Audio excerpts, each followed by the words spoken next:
tous.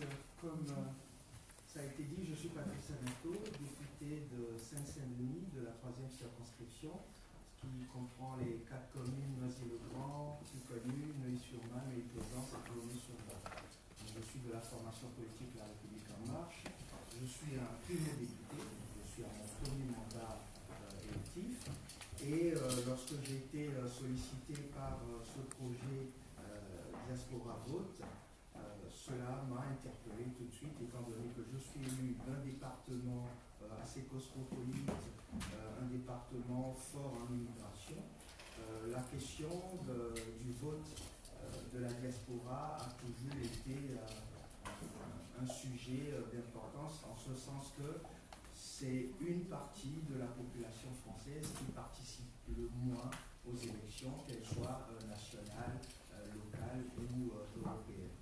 Alors, j'ai souhaité donc accompagner l'accomplissement de ce projet en faisant faire cet événement ici à l'Assemblée, surtout que la question se pose de plus en plus, et aussi de beaucoup de jeunes, à quoi nous sert l'Europe, quelle Europe nous voulons, construire, dans quelle Europe nous voulons vivre, et c'est quoi être citoyen européen, tellement de questions, alors que l'Europe, sans s'en rendre compte, est très présente dans le quotidien de beaucoup de jeunes acteurs de la société civile, des entreprises, des jeunes qui sont à la recherche d'emploi, ainsi de suite.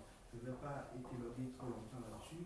L'occasion aujourd'hui de se retrouver avec différents candidats sur la liste des élections européennes est aussi une belle plateforme pour pouvoir échanger, écouter les uns et les autres, pour ensuite que chacun se fasse son idée de l'Europe que nous voulons construire, avec des divergences selon les formations politiques. Mais toujours est-il qu'il est très important de sensibiliser la jeunesse et aussi les adultes à faire à jouir pleinement de leur droit de vote, et qui plus est pour les élections européennes. Je ne vais pas pouvoir rester plus longtemps parce que j'ai d'autres obligations. Je n'ai pas fini ma journée qui a commencé tôt, mais j'espère en tout cas que les échanges seront très intéressants et riches, et puis certainement j'aurai un retour. Mais de toute façon, sachez que voilà, je suis un engagé, avant même d'être un politicien, je suis impliqué au niveau local à Noisy-le-Grand. J'ai un passé associatif assez important, ce qui m'a motivé à rentrer en politique, c'est surtout avoir un levier supplémentaire pour pouvoir faire avancer les choses. Donc, je vous souhaite une très belle réunion, et puis merci encore d'être là.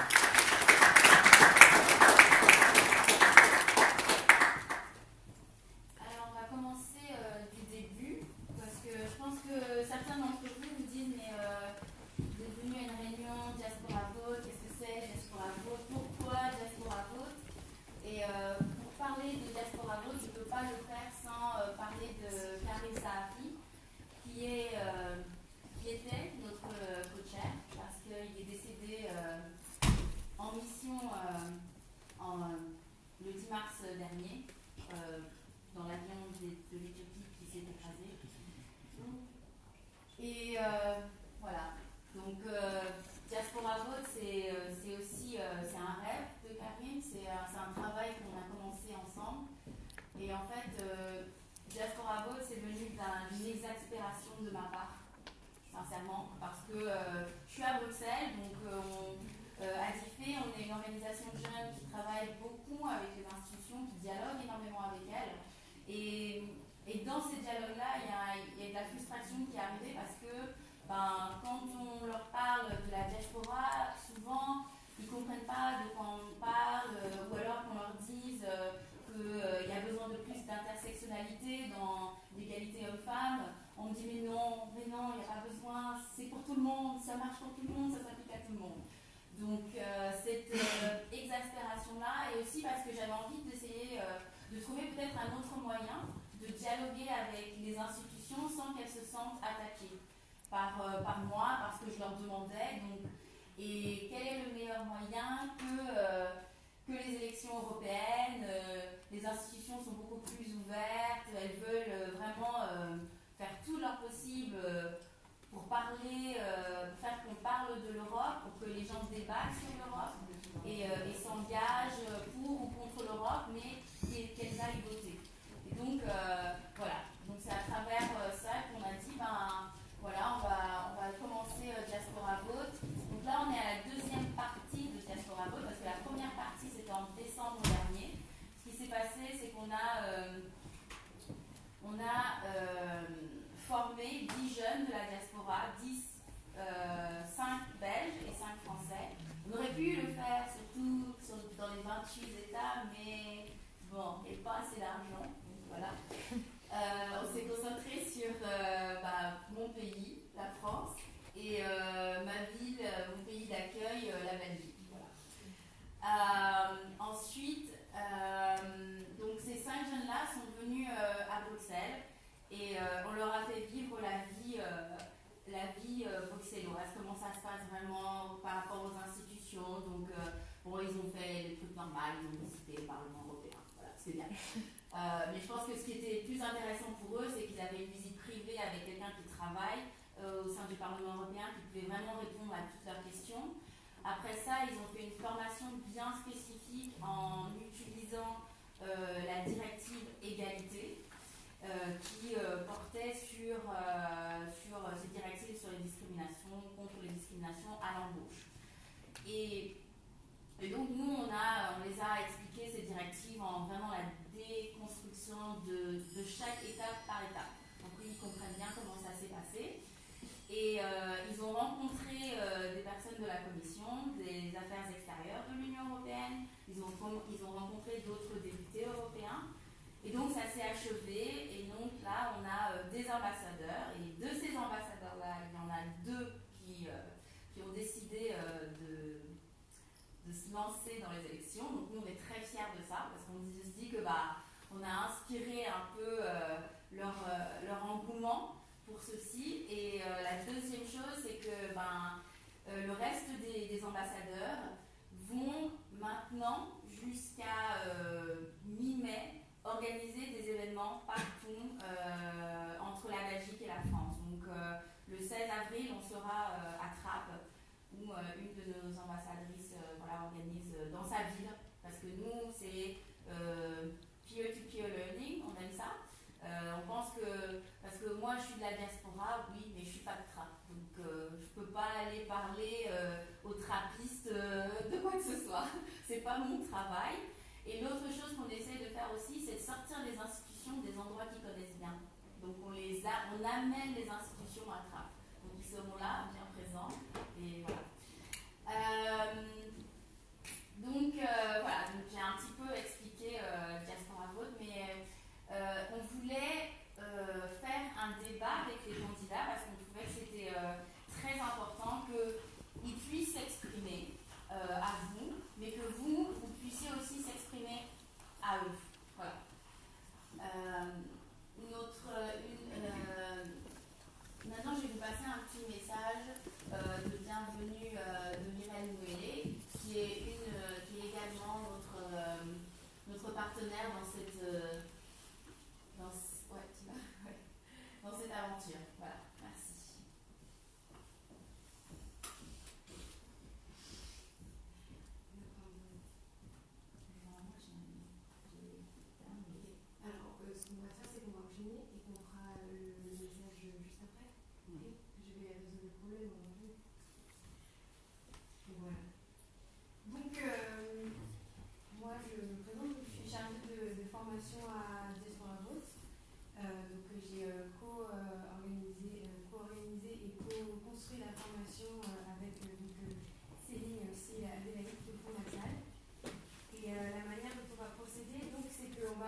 tous.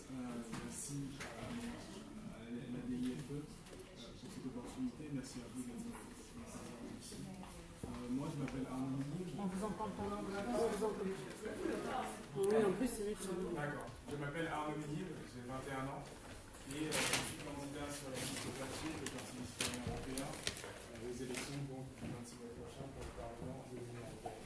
Alors, Papier, qu'est-ce que c'est? C'est un parti transnational qui a été fondé le 9 mai 2007, donc le jour de l'Europe, le jour de la commémoration du discours de Robert Schuman, pionnier en 1950. Et c'est un parti donc, transnational, multilinguiste, qui prône une Europe fédérale, qui prône une Europe des citoyens, qui prône une Europe de la coopération, de la solidarité entre les différentes nations européennes. Alors, notre projet, il est simple, c'est de remettre l'Europe au cœur du débat public dans chacun des États membres, de remettre l'Europe au cœur du débat, mais également de remettre le citoyen au cœur du débat européen. Cela passe par différentes choses, notamment la création pour nous d'une République européenne qui serait une institution soit on va dire distincte de l'Union européenne en cas de rejet du projet par les États membres actuels de l'Union européenne, ou alors eh bien, une institution qui découlerait logiquement de l'Union européenne. Alors, la République européenne, qu'est-ce que ce serait? Elle serait présidée par un président qui aurait un rôle symbolique, un rôle honorifique, et son rôle serait voilà, de faire le lien entre cette institution-là et puis les citoyens, entre l'État-nation le plus proche des citoyens, donc l'État-nation local. Ce président serait entouré d'autres institutions telles que le Premier ministre de la République européenne. Ce Premier ministre-là présiderait donc un ministère qui serait voilà, basé entre différents États membres de cette République européenne. Alors, la République européenne contiendrait un Parlement, on va dire, dans une formule plus classique que celle que l'Union européenne connaît aujourd'hui, donc le Conseil de l'Union européenne et donc le Parlement. Il y aurait une agora, qui serait une chambre, on va dire, citoyenne, constituée pour moitié de représentants des organismes de la vie associative, des représentants des régions, des villes et de ces organismes-là. Il y aurait également pour une autre moitié des représentants d'organismes non gouvernementaux et pour un quart, enfin, des citoyens tirés au sort. Cette agora aurait le pouvoir donc de voter les lois, de les proposer et de les amender telles que les deux autres chambres qui constitueraient ce Parlement de la République européenne. Et les deux autres chambres, c'est le Sénat pour... On va juste faire une présentation. On va faire ça pour 2 minutes. En fait, vous avez 2 minutes pour vous présenter. D'accord, Ah oui, c'est bien ça. C'est bien. Il y en a qui ont lu, hein. Qui ont lu l'agenda. C'est bien, c'est bien. Bon, les 5 minutes sont déjà passées manifestement. Vous aurez chacun l'occasion de présenter vos... Et par réponse, par contre, ce sera 2 minutes. Parce que, en fait, pourquoi 2 minutes? Parce que les jeunes, souvent, quand on est appelé à parler dans les institutions européennes, on n'a souvent que 2 minutes. Donc, pareil pour vous. Voilà, c'est pour ça qu'on a dit 2 minutes. Et puis, c'est bien, comme ça, vous êtes concis. Et voilà, comme ça, les gens, ils retiennent l'importance. Et du coup, je présente quoi? Je présente ma vie? Non, tu présentes juste toi. Toi, engagement. Ok. Bah, d'abord, bonjour. Merci à tous d'être venus. Merci pour l'invitation. Je m'appelle Landry Ndang, j'ai 19 ans. J'habite à Saint-Denis. Je suis actuellement étudiant en première année en sociologie sciences politiques à Paris 13, à Villetaneuse. Et la France Insoumise est mon premier engagement politique et ou associatif. Intéressé à la politique à partir des attentats de Charlie Hebdo, où je me suis dit qu'on doit apporter des solutions à toutes les sphères et à tous les problèmes de la vie. Donc je me suis recherché, je me suis demandé est-ce que j'étais de gauche, est-ce que j'étais de droite. On m'a dit que François Hollande était la gauche, je n'ai pas du tout ce qu'il faisait, donc je me suis dit que j'étais peut-être à droite. J'ai vu les primaires de la droite et de la proposition, j'ai couru à l'extrême gauche pour finir aujourd'hui à la France Insoumise et défendre avec eux les propositions de l'avenir en commun, mais qu'on présentera du coup plus tard. Pour résumer un peu mon parcours militant, j'ai commencé à militer en novembre 2017 en rentrant dans un groupe d'action dans ma ville, à Saint-Denis. Et durant l'année qui s'est écoulée, j'ai principalement combattu le gouvernement sur la réforme de Parcoursup, dont j'ai fait les frais. Parce que même si je suis en sociologie, sciences politiques, je souhaitais aller en STAPS initialement, mais j'ai été refusé à cause d'un mauvais dossier alors que j'avais toutes les qualités pour y rentrer. C'est enchaîné aussi la bataille contre la loi Asile et Immigration, et grosso modo, je ne vais pas tous vous les faire, toutes les lois qui ont été proposées durant cette année. Jusqu'à poursuivre mon engagement en me présentant comme candidat pour les élections européennes, parce que je pense qu'il faut, et c'est un peu la démarche de Diaspora Voter, je pense qu'il faut envoyer le maximum de monde, mais le plus divers dans le Parlement européen. Et la liste France Insoumise initialement ne présentait pas un profil qui me tenait à cœur, c'est le profil de jeunes des quartiers populaires, qu'ils soient noirs, blancs, arabes, encore ça c'était pas un souci, mais la voix des quartiers populaires doit être défendue jusqu'au Parlement européen, c'était un peu le sens de ma démarche. Voilà.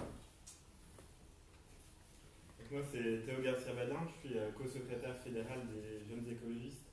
Donc c'est le mouvement d'écologie chez les jeunes. Je suis en gros responsable national.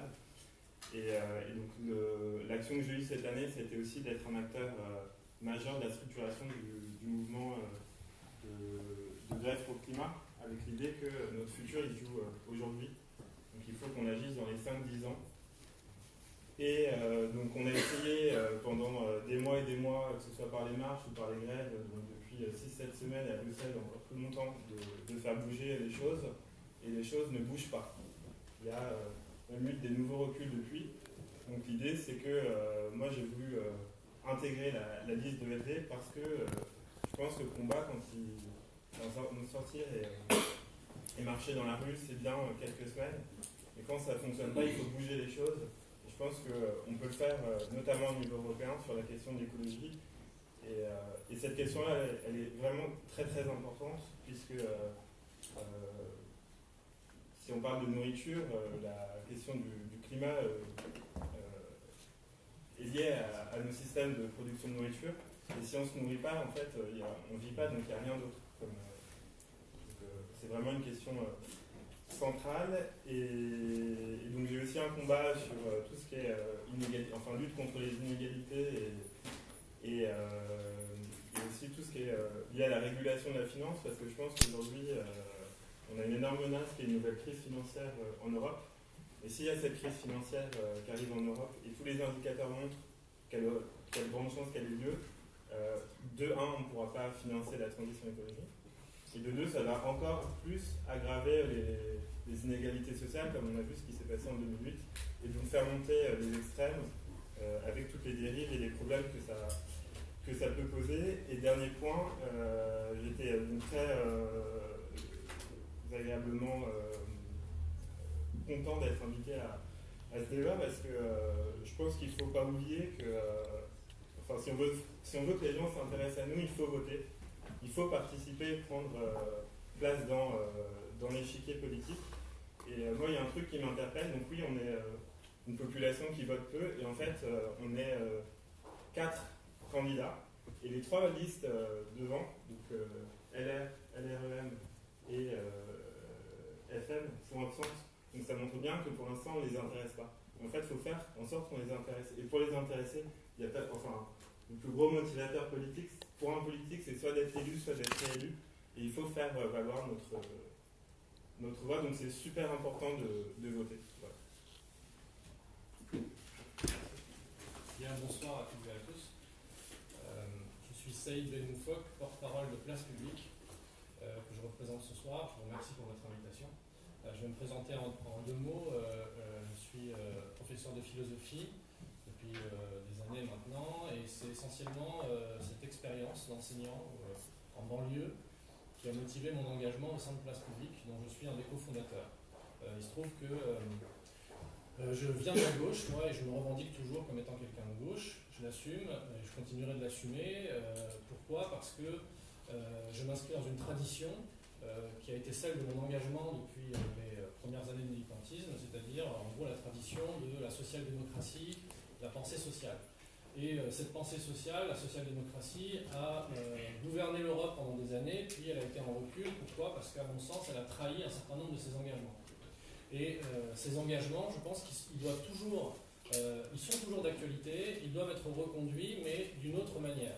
Je vais le dire en une formule très simple, le socialisme du XXIe siècle, pour nous, c'est l'écologie sociale. Et donc, notre mission politique aujourd'hui, c'est d'opérer ce virage de la social-démocratie, de ceux qui se revendiquent de gauche, vers l'écologie politique et l'écologie sociale. Et donc, on a identifié à Place Publique un certain nombre d'urgences. Urgence démocratique. Pourquoi ? Parce qu'on le voit bien, 2017, l'enseignement les leçons de cette élection de 2017, c'est que eh bien, toute la représentation politique française, toute la classe politique française a été balayée d'un revers de main par les électeurs, et on se retrouve avec un duel extrême droite contre les libéraux. On ne peut pas s'en satisfaire. Urgence écologique, pourquoi ? Parce que si on prend la question de l'alimentation dont tu parlais à l'instant, effectivement, l'Europe s'est fondée sur une logique productiviste, d'agriculture productiviste qui devrait nourrir les humains et qui aujourd'hui pourrit surtout la planète. Urgence sociale majeure, accroissement des inégalités qui sont insupportables et qui sont une des causes fondamentales de la progression du nationalisme et des populismes. Et enfin, l'urgence européenne, qui nous concerne le premier titre ce soir, parce que notre conviction fondamentale à Place Publique, c'est que la France n'a pas d'avenir sans l'Europe. Et que l'Europe est une forme de dépassement des logiques nationalistes, et elle doit aussi être le recours face aux libéraux. Donc, on a tenté de construire un discours politique, une vision d'écologie sociale qui s'inscrive pleinement dans le champ européen. Voilà notre ambition. Et c'est ce que je vais essayer de vous présenter ce soir, même si, puisque je vous l'ai dit tout à l'heure, je vais devoir partir un peu précipitamment, parce qu'il y a la soirée du débat, justement, avec les têtes de liste, et je suis un des organisateurs de cette soirée, donc je vais devoir te retirer. Merci pour vos présentations.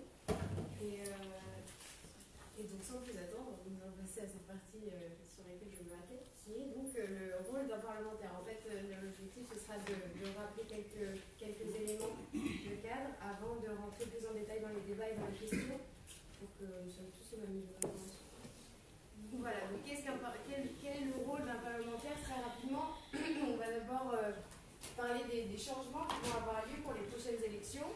D'abord, le fait que de 8 circonscriptions, nous passons à une seule circonscription, une unique circonscription nationale, et aussi de 74 sièges de députés, nous passons à 79 sièges. Donc, le changement de forme de circonscription est dû à une décision du gouvernement, alors que le changement du nombre de députés qui nous représenteront est une conséquence directe de la sortie du Royaume-Uni de l'Union européenne.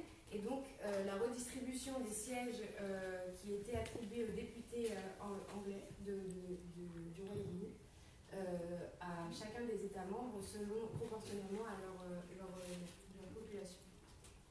Ensuite, rappeler rapidement que les députés européens sont les premiers représentants des citoyens dans le système de l'Union européenne.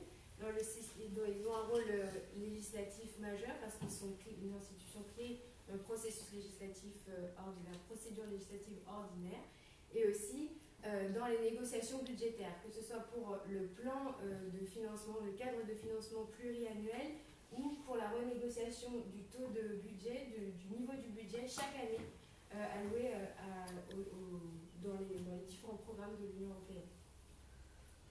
Ensuite, savoir simplement que le Parlement européen ainsi que toutes les institutions européennes représentent 6% du budget de l'Union européenne en tout, donc pour son fonctionnement et pour les députés en particulier. Donc on va passer maintenant aux questions à monsieur. Alors, donc Sarah a bien expliqué que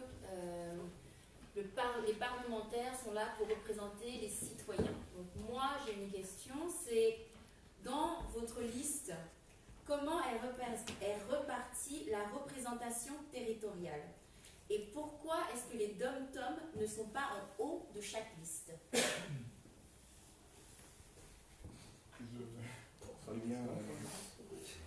Bien, chez nous, Paché, nous avons une représentation assez diverse. Nous avons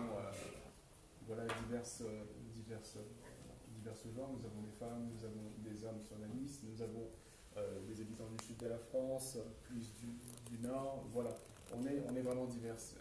Comme je l'ai dit en introduction, Pache, c'est un parti multinational, transnational, avec diverses langues. Et donc, nous encourageons les particularismes locaux, nous encourageons donc notre présence dans chacune des régions, dans chacun des territoires de la France. Et il est vrai que nous n'avons pas sur notre liste de représentants venant des dom-tom, non pas par manque de volonté, mais simplement parce que voilà, ce sont des personnes que nous côtoyons qui figurent sur notre liste. Voilà. Côté France Insoumise, on va faire le coup de nous on en a, mais pour le coup on en a. On a même Younous Marji qui est un député député européen sortant, qui est de mémoire à la 3e ou à la 5e place de notre liste. Donc on espère au moins éligible. On a d'autres personnes des dom-tom sur la liste parce que l'objectif c'était de quadriller le plus possible la France. On souhaitait, en créant notre liste, avoir une liste qui représente le plus possible le peuple. C'est-à-dire qu'on devait avoir des jeunes, et on en a, on devait avoir des chômeurs, on devait avoir des agriculteurs. On a dans notre liste un ancien taximan par exemple, plusieurs conducteurs de cars, des agriculteurs, etc. etc. Donc, par rapport à notre liste, on peut dire qu'on a réussi à brasser le plus possible de la population française, que ce soit au niveau territorial en quadrillant notre liste ou au niveau des genres, parce qu'on a réussi à avoir une parité à un point près, vu que c'est une liste, voilà, aussi comme c'est impair. Sachant qu'on est l'une des seules listes à avoir confié la tête de liste à une femme, et il faut le rappeler malheureusement, même si on n'est que 4 hommes ici, qu'il y a très peu de listes où une femme prend les commandes, mène la liste. Donc pour répondre à la question, on a organisé une liste qui représente le plus possible la société, paritaire, qui représente tous les milieux et tous les milieux sociaux, avec bien sûr une présence des dom-tom. Donc pour nous, en fait, nos statuts imposent que nos candidats sont élus dans chaque région. Donc on a une représentation équilibrée sur tout le territoire. On a, je ne sais plus si c'est en 8e ou 11e place, une figure de la lutte en Guyane contre la mine d'or, donc un énorme projet de création de mine d'or en Guyane qui va polluer et faire bouger des Amérindiens qui sont sur place. Et bref, on a une Guyanaise qui est la Benjamine de la liste, qui est aussi dans les 20 premiers. Donc, la diversité, on l'a. Après, je pense que le but, c'est pas d'avoir un là, c'est qu'il faut qu'il y ait aussi des gens qui portent des combats et qui ne soient pas juste des faire-valoir.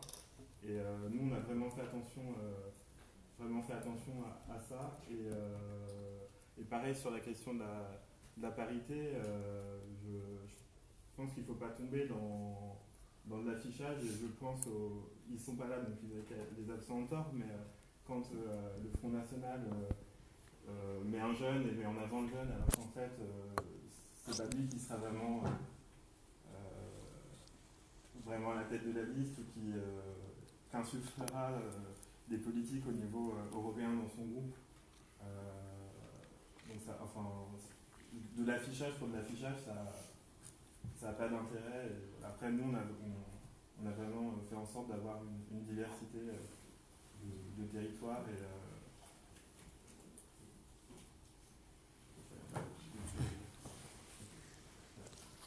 Alors, je me permets de contester votre affirmation, d'abord, parce que vous avez dit, sur vos listes, il n'y a personne qui soit... Non, c'est pas ce que j'ai dit. J'ai dit pourquoi ne sont pas en haut de chaque liste, voilà. en haut. Pourquoi Donc après... En fait, notre liste n'a pas encore été publiée, donc... ils sont éligibles. C'est une affirmation pour l'instant qui n'est pas fondée. On verra.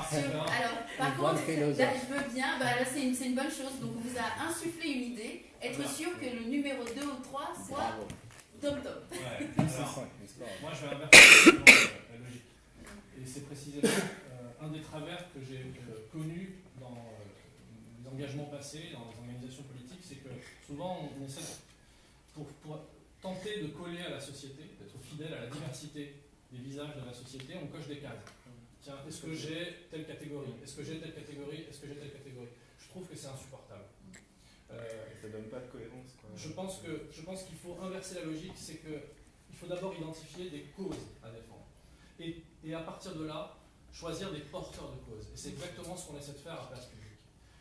On privilégie des personnes qui sont identifiées sur des combats, quelle que soit leur origine, quelle que soit leur couleur de peau, quel que soit leur sexe, quel que soit...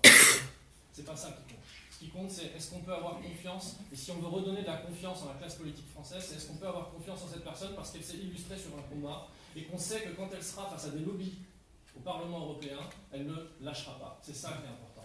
Alors, ensuite, concernant la représentation territoriale, évidemment, il faut être attentif, bien sûr. Et alors, pour Place Publique, on n'est pas parti qu'à 3 mois d'existence. Donc, on a effectivement des places publiques locales, notamment en Guadeloupe, en Martinique, qui se développent. Mais laissez-nous un peu de temps quand même pour essayer de faire monter les militants qui seront capables, notamment dans les prochaines échéances, notamment les échéances municipales, où là, effectivement, il s'agira d'essayer de promouvoir les forces vives locales. Et pour l'instant, ce qui est certain, c'est que le sens de notre engagement à l'élection européenne, c'est d'identifier des personnes qui seront en mesure de traiter les causes. C'est ça. D'accord. Alors juste pour revenir brièvement, tous les quatre, vous avez beaucoup parlé, et en plus en ce moment c'est vraiment au cœur de l'écologie. Et vous ne pensez pas que les dom-toms, c'est vraiment là où l'écologie c'est important. Donc c'est pour ça en fait que j'ai parlé de la représentation territoriale. J'ai pas parlé de la représentant homme-femme parce que de toute façon sur les listes c'est obligatoire. C'est une règle européenne, c'est comme ça. Mais pour moi en tant que Française, ce qui me choque souvent, étant à Bruxelles, c'est qu'il n'y ait pas assez des dom-toms alors qu'on parle d'écologie, d'énergie, enfin voilà, de transition. Voilà, c'était juste ça. Mais on va s'arrêter là, on va passer à autre chose. Vous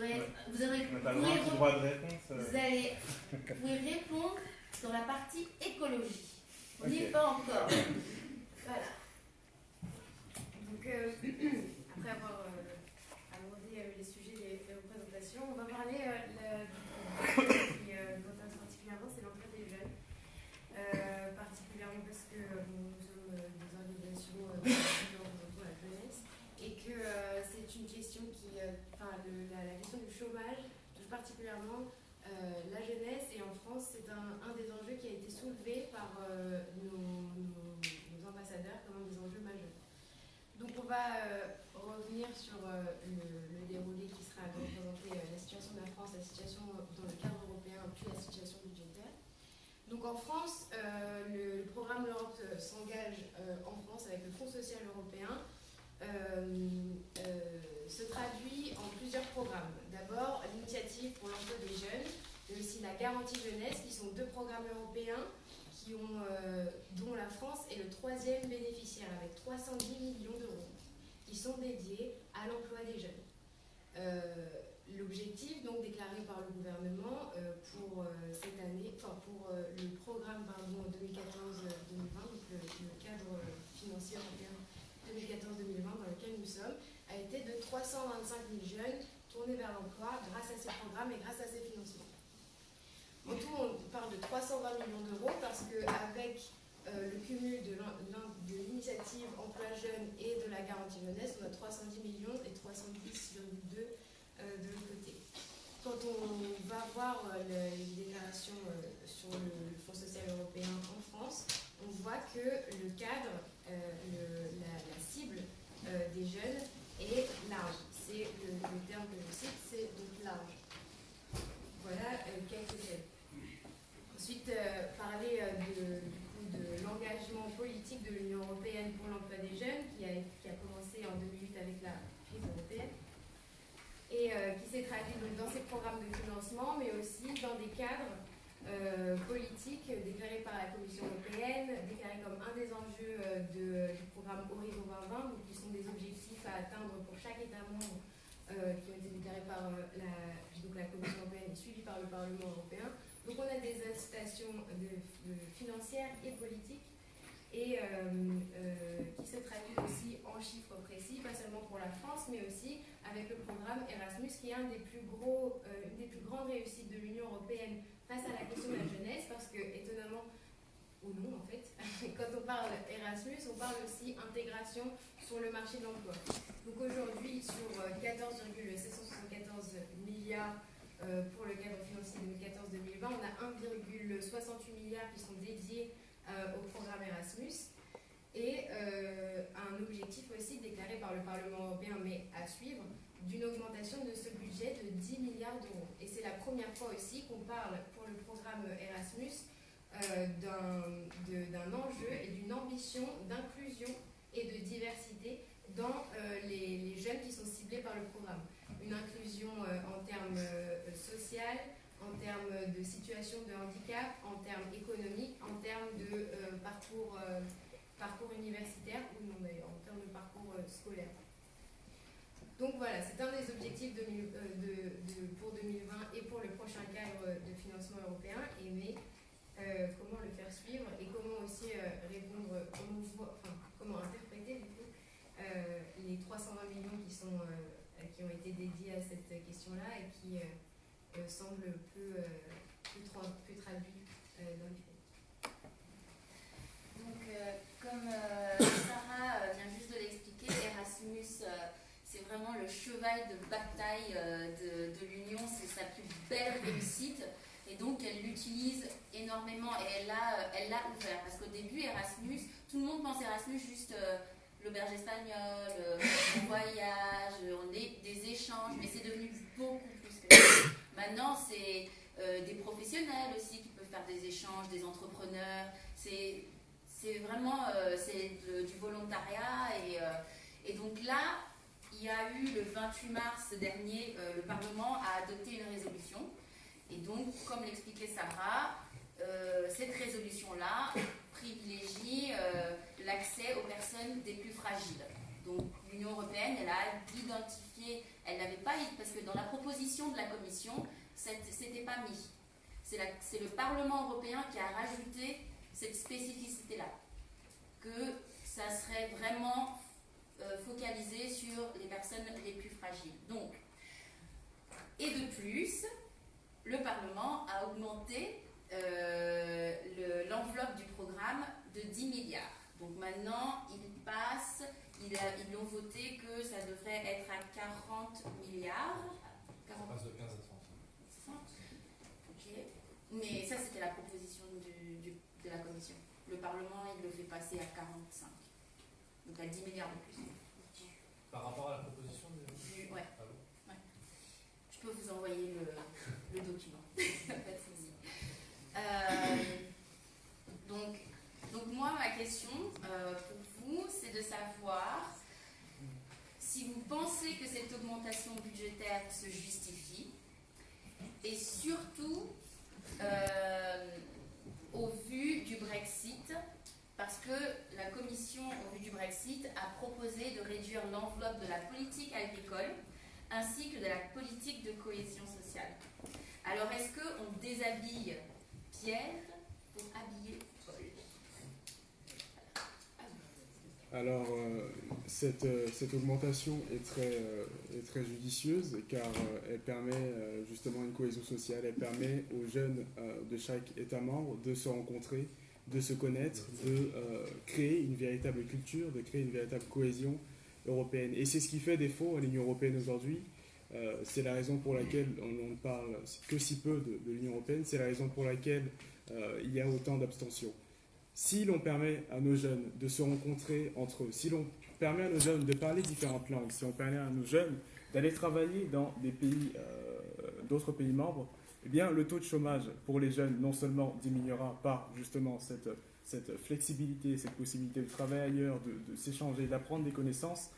Et voilà, ça c'est le premier point. Et le second point, c'est qu'on recréera ce lien entre Européens, qui est, on le rappelle, la première chose pour laquelle l'Union européenne a été créée, c'est-à-dire créer cette union pacifique au sortir de la Seconde Guerre mondiale. Donc oui, Patché est pour cette augmentation. Voilà, allons vers davantage de cohésion, allons vers davantage d'ouverture à l'autre, d'ouverture à l'Europe. Alors, il y a beaucoup de choses qui ont été évoquées. Côté France Insoumise, je vais essayer de diviser mon propos rapidement en deux. Que l'Erasmus et que le budget accordé augmente, c'est une très belle chose. On propose même qu'il y ait une allocation étudiante de 900 € à chaque étudiant pour qu'il puisse faire ses études tranquillement sans travailler à côté. Parce que c'est insupportable qu'un étudiant doit travailler à côté pour pouvoir survivre alors qu'il se prépare à représenter la nation dans son futur travail. Donc l'Erasmus augmente, oui, on verra maintenant où va partir l'argent et comment sera redistribué. Pour ce qui est de l'emploi des jeunes, je n'ai pas encore parlé d'écologie, mais c'est le moment de le faire parce que je pense que l'emploi des jeunes va se jouer surtout sur la question écologique. On ne peut plus continuer à consommer comme ça, on ne peut plus continuer à produire comme ça et à échanger des marchandises avec le Japon, avec le Canada, comme ça. Il faut qu'on arrive au niveau européen ou au niveau français à relocaliser tous nos moyens de production. Et tu parlais des dom-toms, je vais y venir tout de suite. On a, en France en tout cas, un champ maritime très important. On a une énergie maritime qui est très importante et sous-exploitée. Il faut exploiter cette énergie, l'énergie de la mer. Et ça, c'est 300 000 emplois. La PAC, il faut la redistribuer, la rediriger vers une agriculture un peu plus paysanne, une agriculture plus petite et pas avec une volonté d'exporter partout, d'être le plus compétitif possible. Non, il faut relocaliser. Et ça, c'est aussi 300 000 emplois. Continuons dans la transition écologique. En France, il y a beaucoup d'immeubles, beaucoup d'appartements qui sont des passoires énergétiques. On met le chauffage, tout part dans la fenêtre. Donc il faut rénover à hauteur à peu près de 700 000 logements par an. Et ça, c'est des emplois en plus, c'est des emplois en plus dans le bâtiment. Donc l'emploi dans la jeunesse se fera grâce à la transition écologique. Je l'ai dit, plus de 300 000 emplois dans l'agriculture, 300 000 emplois dans l'énergie maritime et beaucoup d'emplois dans le BTP. Pour continuer et aussi améliorer la condition des jeunes et pour les inciter à reprendre le travail, il faut diminuer l'âge de la retraite. Enfin, moi, je ne comprends pas qu'on dise à des personnes âgées de travailler jusqu'à 65 ans alors qu'ils n'en peuvent plus. Diminuons l'âge de la retraite, envoyons plus de retraités et débloquons des emplois pour la jeunesse.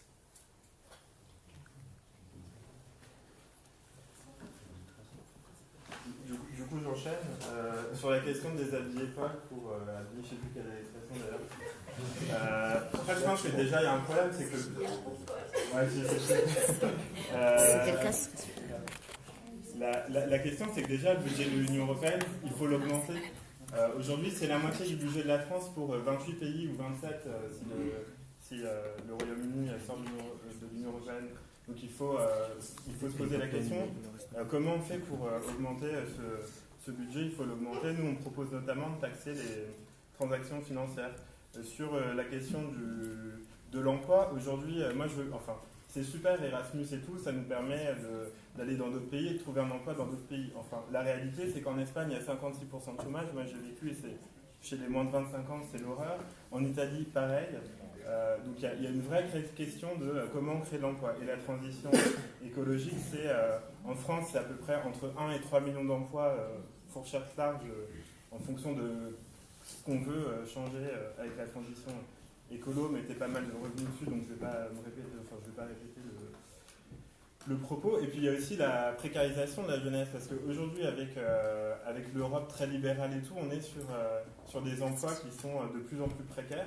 Donc c'est comment on lutte contre ça? C'est créer un salaire minimum européen dans chaque État membre, où on se dit qu'en fait, ça peut être par exemple un seuil où le salaire minimum, ça peut être 60% du salaire médian.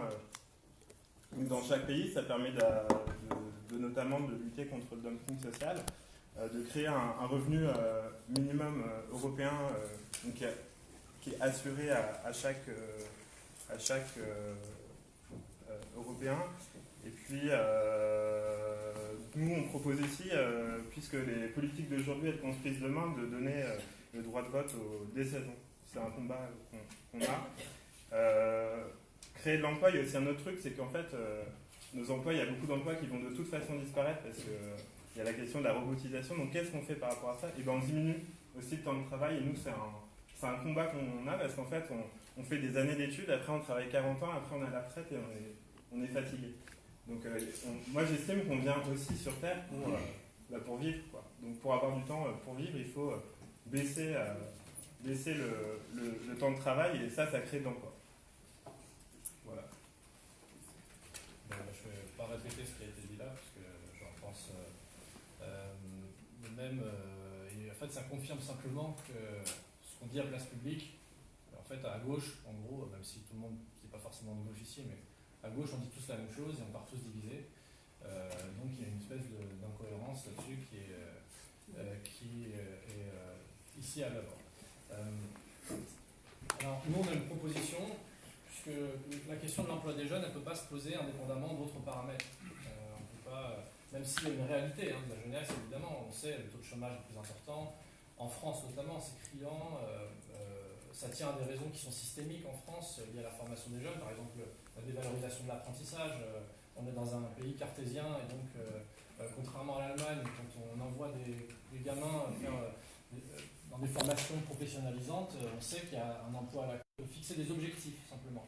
Donc, effectivement, l'Union européenne fixe des objectifs 2020, etc. Bon, c'est très bien, mais le pouvoir qu'a l'Union européenne sur les systèmes de formation à l'échelle nationale sont extrêmement faibles. Nous, on a une proposition très concrète, en revanche, vraiment qui poursuit ce qui a été fait sur Erasmus. C'est très bien d'augmenter les crédits, mais ça ne va pas assez loin. Aujourd'hui, Erasmus, c'est 10% de la PAC. C'est pas possible.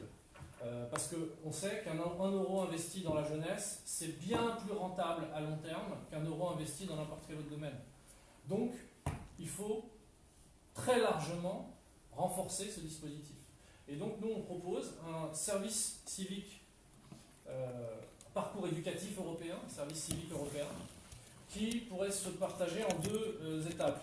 En gros, c'est un service de 10 mois, 2 fois 5 mois, 5 mois en France, 5 mois dans un pays européen. Ça permettrait aux jeunes entre 16 et 25 ans, donc ça peut se faire sur une période large. Ça permettrait aux jeunes en question de s'engager sur des activités d'intérêt général, d'apprendre une autre langue et de se faire une première expérience professionnelle. Voilà une proposition très concrète qu'on évalue à peu près à 5 milliards pour la France sur la mandature, ce qui est un peu plus que ce qu'ont gagné les bénéficiaires de la suppression de l'ISF. Voilà. Donc là, on a un choix de société.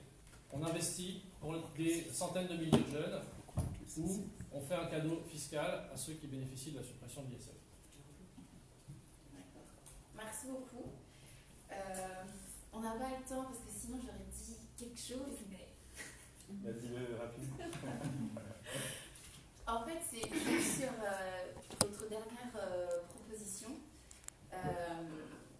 par rapport à ce programme service civique, en fait. Et là, je suis en train de réfléchir, je me dis, mais il n'y a pas déjà quelque chose de similaire au niveau européen qui a été fait? Concerne une très faible partie des jeunes. Pourquoi? Parce que la barrière est financière. Là, le service civique doit être accompagné d'une bourse. Mais c'est déjà accompagné d'une bourse. Oui, mais ça concerne très très peu de jeunes. Là, il s'agit de généraliser. En fait, aujourd'hui, Erasmus, ça touche 3%. Mais pourquoi? Peut-être. Non. Moi, il y a des j'aurais bourses adoré partir. Quand j'étais étudiant, j'aurais adoré partir en Erasmus. J'avais pas l'argent. Il y a des bourses Erasmus, hein. Mais elles sont très très faible nombre. Elles sont très peu nombreuses. Non. Tous les étudiants qui partent en Erasmus. Alors, allez à la Sorbonne, demandez aux étudiants pourquoi ils partent pas en Erasmus. Vous verrez, moi, quand j'ai demandé Erasmus, on m'a dit bah non, désolé, votre dossier n'a pas été retenu parce qu'il n'y a pas assez de bourses. Je peux intervenir? Je suis à la Sorbonne, effectivement, il y a une bourse Erasmus. Oui, c'est vrai, bien sûr. Elle touche combien de jeunes? 800. Ah, sur combien d'étudiants? Je sais pas. La bourse arrive plusieurs mois plus tard aussi. Oui, Elle arrive en fin. Peut-être que c'est des problèmes administratifs, parce que moi, je suis 3% des étudiants français. Moi, je suis allée, et pourtant, je suis l'aînée de 5, et je suis partie en échange linguistique, et puis j'ai eu Erasmus, la bourse régionale et nationale. Donc il y a des trucs, ça dépend des collectivités, ça dépend de plein de C'est choses. vrai. Et puis il y a la réalité que ça arrive.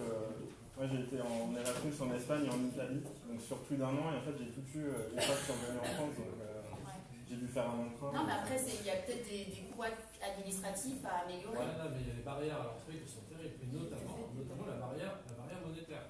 Toutes les études montrent, quand on interroge les jeunes, ils montrent que en fait, s'ils partent pas, c'est parce qu'ils n'ont pas les moyens, c'est pas parce qu'ils préfèrent rester dans un quartier. Hein. C'est pour ça qu'il faut donner une bourse à tous les étudiants de 900 €. Financement aussi. Financement, c'est un investissement. On investit dans la jeunesse parce qu'elle va nous rapporter beaucoup plus au final. C'est ce qu'il a dit. 1 euro investi dans la jeunesse rapportera au final. Donc c'est l'investissement. Et puis avec l'évasion fiscale qui en Europe c'est plus de 1000 milliards. Avec le CICE Il y a aussi. plein d'argent avec les par là. On va passer aux questions. Non, mais vite rapide en fait, parce que quand vous regardez 320 millions, juste le slide d'avant, 320 millions pour 325 000 jeunes, ça fait 1000 euros par jeune. Si vous arrivez à former des gens avec 1000 euros par jeune, moi je viens de vous expliquer. Non, mais ça, c'est justement, il était aussi question qu'on rebondisse sur ces questions-là, c'est de ce que fait la France de l'argent, des programmes qui lui sont alloués, et comment elle les alloue, et aussi quelle est la cible qui vise. 325 000 jeunes, c'est de 15 à 30 ans, donc je cite, large. Donc en fait, quand les programmes européens ont un objectif de cibler des jeunes qui sont sans éducation et sans emploi, ou sans éducation ou sans enseignement et sans emploi, finalement il y a aussi un panel donc large, avec une tranche d'âge aussi très large, et 320 millions. Donc on peut parler d'Erasmus et de... Ça revient à 1000 euros par jeune, comme il a dit. Oui, mais les jeunes, c'est de 15 à 30 ans, c'est énorme. Oui, de 15 à 30 ans, Et 1000 comment euros, qu'est-ce que je fais avec 1000 euros? Comment je forme quelqu'un avec 1000 euros? Oui, mais c'est... À 15 ans, comme à 30 ans. Exactement, ben, on est dans le cœur du sujet. On va aussi passer dans un cœur de sujet assez intéressant aussi. Donc la question des discriminations.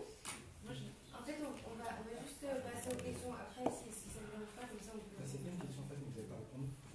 Oui, non, mais en fait, ce que je disais, c'est que le temps pour les questions, ce sera après, et là, il y aura plein de réponses. D'accord. Enfin, ils auront plein de réponses. Ah. C'est ça, hein. Mais eux, C'est pas nous intéresser nous, non, hein, c'est pas juste. Hein. Ils n'ont pas mis les slides. Ils sont là pour Nous, c'est répondre. pas notre bilan. Hein. Ah, mais vous allez y aller. Et une petite chose, Non, c'est mais il a dit qu'ils 5 vont milliards. aller au Parlement européen et le budget là, c'est eux qui vont voter, hein. C'est pas moi. Moi je hein. double. Non, c'est marqué le Ah, bah.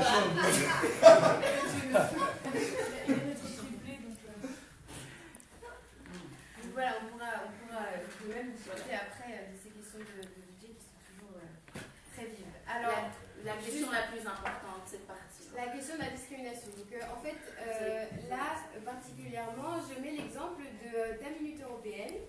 La dernière Minute Européenne qui est sortie, c'était une minute qui était sur la résolution, la dernière résolution de Cécile Kyenge qui est passée au début du mois dernier, à la moitié du mois dernier, sur la question de discrimination et du racisme contre les personnes afro-descendantes. Et donc l'enjeu de cette minute européenne, c'était donc d'expliquer ce que c'est qu'une résolution qui passe au Parlement, quel est son impact, et aussi prendre l'exemple de cette merveilleuse résolution anti-discrimination qu'on attendait depuis quand même assez longtemps. Et il a été question dans les commentaires de sale négresse à mon égard, et de arrêter de vous plaindre, et de développer l'Afrique et arrêter de coloniser l'Europe, et plein d'autres couvertures comme ça, qui... Ouais, c'est vrai que celle-là, c'était vrai. Et plein d'autres fioritures comme ça, plein de choses discutables. Et donc voilà, tout ça, ça montre quand même que malgré un cadre législatif français qui soit coercitif et aussi bien installé, un cadre européen aussi qui lutte contre les discriminations, avec déjà la charte des droits fondamentaux. Donc là, je parlais donc malgré tous ces cadres-là, donc beaucoup de reprises de la part de la Cour de l'Union européenne, Cour de justice de l'Union européenne, donc beaucoup de reprises de la France, et aussi malgré un cadre législatif européen et français qui sont assez coercitifs et assez clairs sur la question des discriminations, sur la question du racisme et ces différentes et aussi malgré les différentes agences privées et institutionnelles qui luttent contre les discriminations, qui dénoncent avec des chiffres concrets et des recherches tous les ans plusieurs de ces exactions. Alors, il faut savoir qu'en matière budgétaire, finalement, on a seulement un appel à projet, un programme d'appel à projet qui se fait sous forme d'appel à projet de la part de l'Union européenne, qui s'appelle le programme Droit, Égalité et Citoyenneté, auquel on a alloué 62 millions l'année dernière et 64 millions pour cette année, 2019, en prévision, et 493,5 millions sur tout le cadre 2014-2020. C'est l'investissement budgétaire qui a été alloué aux questions de discrimination pour cette dernière législature. Je pose ça là. Alors, donc, je vais poser la question, c'est est-ce que vous pensez qu'introduire ou mentionner le terme intersectionnalité dans les législations européennes peut aider à lutter contre les discriminations? Alors, Paché propose justement cette sensibilisation, cette formation des agents publics européens et également nationaux à ces questions-là. Car il est vrai qu'il y a des textes de loi en France, il y a des textes également juridiques au sein de l'Union européenne, mais voilà, ce ne sont que des textes. Leur mise en application fait défaut parce que voilà, les personnes qui sont atteintes par cette discrimination, bien souvent méconnaissent les procédures juridiques, les procédés qui peuvent leur permettre de contester, de faire valoir leurs droits, que ce soit au niveau de l'Union européenne, avec la Cour de justice de l'Union européenne, comme au niveau national. Eh bien, nous proposons de traiter le mal, on va dire, à la racine, dès l'école et par des programmes de sensibilisation, mais également au sein des institutions, que ce soit nationales ou de l'Union européenne, par une formation, par une sensibilisation. Voilà, créer des séances au bureau pour former à ces questions-là. Et puis également allouer plus de budget aux spots publicitaires de l'Union européenne. On sait qu'aujourd'hui, c'est 3% de la couverture médiatique au sein du continent européen est consacrée aux questions de l'Union européenne, ce qui est aberrant lorsqu'on sait que par exemple en France, 25% du droit est issu de l'Union européenne. Donc voilà. Par la publicité à la télévision, à travers les médias, par la formation dès le plus jeune âge à l'école et également par la formation des fonctionnaires qui sont donc les membres de l'État, des pouvoirs publics, qui sont les mieux à même, entre guillemets, d'orienter la population sur ces questions-là. Et puis, on parlait d'Erasmus. Encore une fois, Erasmus, c'est une belle opportunité pour notre jeunesse de se découvrir. On compte particulièrement sur cette génération-là pour que demain, par la discussion, par l'échange, par la rencontre, par les mariages mixtes également, voilà, ces problèmes de discrimination décroît. Avant, je vais juste donner la parole à monsieur parce qu'il va bientôt nous quitter et c'est une question, je pense, qui est très importante et qu'on veut absolument avoir la position de... Ah, vous pouvez rester plus longtemps? Non, 5 minutes, oui. Ok. Allez, merci, c'est très gentil. Ah, mais on continue. Moi, quand on parle de racisme et de discrimination, c'est quelque chose que je vis quotidiennement. Chaque fois que je fais un plateau télé, je regarde les commentaires, j'y échappe pas, quoi. Sale nègre, rentre chez toi, va développer l'Afrique alors que j'ai jamais foutu en Afrique. Voilà, quoi, j'y ai le droit aussi, malheureusement, et ça, il faut le combattre. Et je pense qu'on doit accompagner justement les personnes qui subissent ces injures raciales à porter plainte. Parce que moi, par exemple, toutes ces insultes-là, au final, elles sont passées au-dessus de la tête. Il y en avait quelques-unes qui étaient drôles, on m'a comparé à The Weeknd, mais je ne vais pas aller, je chante très mal, mais je ne vais pas aller porter plainte. Alors que je devrais, que je suis dans mon droit pour aller porter plainte. Donc il faut un accompagnement et surtout une sensibilisation sur les réseaux sociaux par rapport à ça, parce que beaucoup, les réseaux sociaux maintenant, Twitter, c'est des endroits où il y a énormément de violence, que ça soit fait aux femmes, que ça soit fait aux minorités, minorités ethniques ou de genre, parce que la communauté LGBT subit énormément de discrimination. Donc en solution concrète, il faut mettre en place des grandes campagnes de sensibilisation, parce que dans le droit, c'est déjà écrit qu'on n'a pas le droit d'insulter quelqu'un de nègre, d'insulter un arabe, je sais pas, de bougnoul, etc. Donc c'est déjà dans le droit. Il faut juste que maintenant les mentalités changent. Et ça, il faut prendre le mal à la racine. Donc il faut combattre pas le mal par le mal, il faut combattre le mal directement là où il est, donc avec les gens directement. Pour ce qui est du racisme institutionnalisé, entre guillemets, dans le sens où quand il est fait par des représentants de l'État, on va prendre les policiers par exemple, parce que quand on parle souvent de racisme d'État ou autre, on parle surtout des violences policières. Il n'y a pas 36 solutions, il faut renforcer le passage, la formation des policiers et d'autres représentants de l'État à ces discriminations-là, que ce soit raciale, ethnique ou minorité de genre.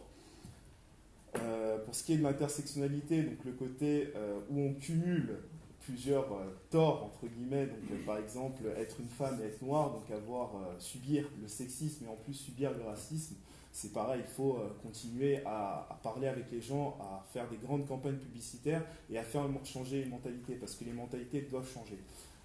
Pour compléter, on peut aussi évoquer l'idée d'une charte, d'une constitution européenne, vous appelez ça comme vous voulez, des droits fondamentaux. Dans cette charte, il y aurait bien sûr l'inscription de tout ce qui est antiracisme, mais aussi le fait que chaque État membre ou chaque État qui souhaite rentrer dans l'Union européenne doit avoir dans sa constitution, par exemple, l'IVG. Le fait qu'une femme puisse avorter, ça doit être inscrit dans la Constitution. Parce que ce qu'on voit actuellement en Europe, c'est que certains États peuvent remettre en cause le droit d'avorter sans qu'il y ait aucune sanction. Et ça doit être inadmissible. Juste une petite précision sur cette charte des droits fondamentaux, elle existe déjà. Ouais, mais elle est ultra limitée dans son application. Limitée, franchement, comme j'ai dit, encore une fois, l'application, c'est... il faut qu'elle soit contraignante. Voilà. Pour la contrainte, il faut sensibiliser les fonctionnaires, il faut... voilà. Les fonctionnaires et l'État. Oui, ce que je disais pour ce qui est l'IVG, c'est pas quelqu'un qui, comme ça dans la rue, dit bon. Pour revenir à ma question, donc en fait, pour vous, c'est oui ou c'est non pour introduire intersectionnalité dans la législation européenne, à l'intérieur de toutes les législations européennes. Par exemple, s'il y a, comme l'égalité des genres est maintenant transversale, voilà. Pourquoi pas? Ça dépend vraiment du texte en question, mais pourquoi pas? Parce que oui, on défend une vision intersectionnelle des choses. Si vous voulez, pour moi, il n'y a pas le besoin d'inscrire cette mention, car le combat est déjà intersectionnel. Lorsqu'on parle de la parité, lorsqu'on parle de défendre les populations discriminées, pour moi, c'est un combat intersectionnel. L'intersectionnalité, c'est ça. C'est allier ces combats-là ensemble. Par exemple, on prenait le cas de la femme qui serait noire et qui subirait doublement les discriminations par le fait qu'elle soit une femme d'une part et de l'autre qu'elle soit noire. Eh bien, c'est écrit dans les traités, c'est écrit dans le droit français également, protection donc de la femme et protection des minorités. Pour moi, c'est déjà fait. Il n'y aurait pas besoin de rajouter, de surcharger les textes par cette mention. Mais dans la pratique, oui. Les personnes racisées ne sont pas considérées comme des minorités dans l'Union européenne. Juste petite précision. Voilà, on va passer à... Alors moi, il y a une directive qui est bloquée depuis 10 ans au niveau européen, qui est la directive horizontale sur l'égalité de traitement, donc vous allez la reconnaître, et qui cible toutes les discriminations, que ce soit sur les religions, les convictions, le handicap, l'âge ou leur orientation sexuelle. Moi, je suis ultra attaché à ce mot d'intersectionnalité. Je travaille énormément sur les questions de laïcité. En fait, aujourd'hui, je fais partie d'un cours, pas moi, mais je travaille avec des féministes qui revendiquent leur appartenance à des religions. Et en fait, on voit que sur ça, il y a un vrai blocage. Et pour le coup, c'est assez transpartisan comme blocage. C'est qu'on n'arrive pas à accepter le fait qu'on puisse être religieuse et pratiquante et féministe.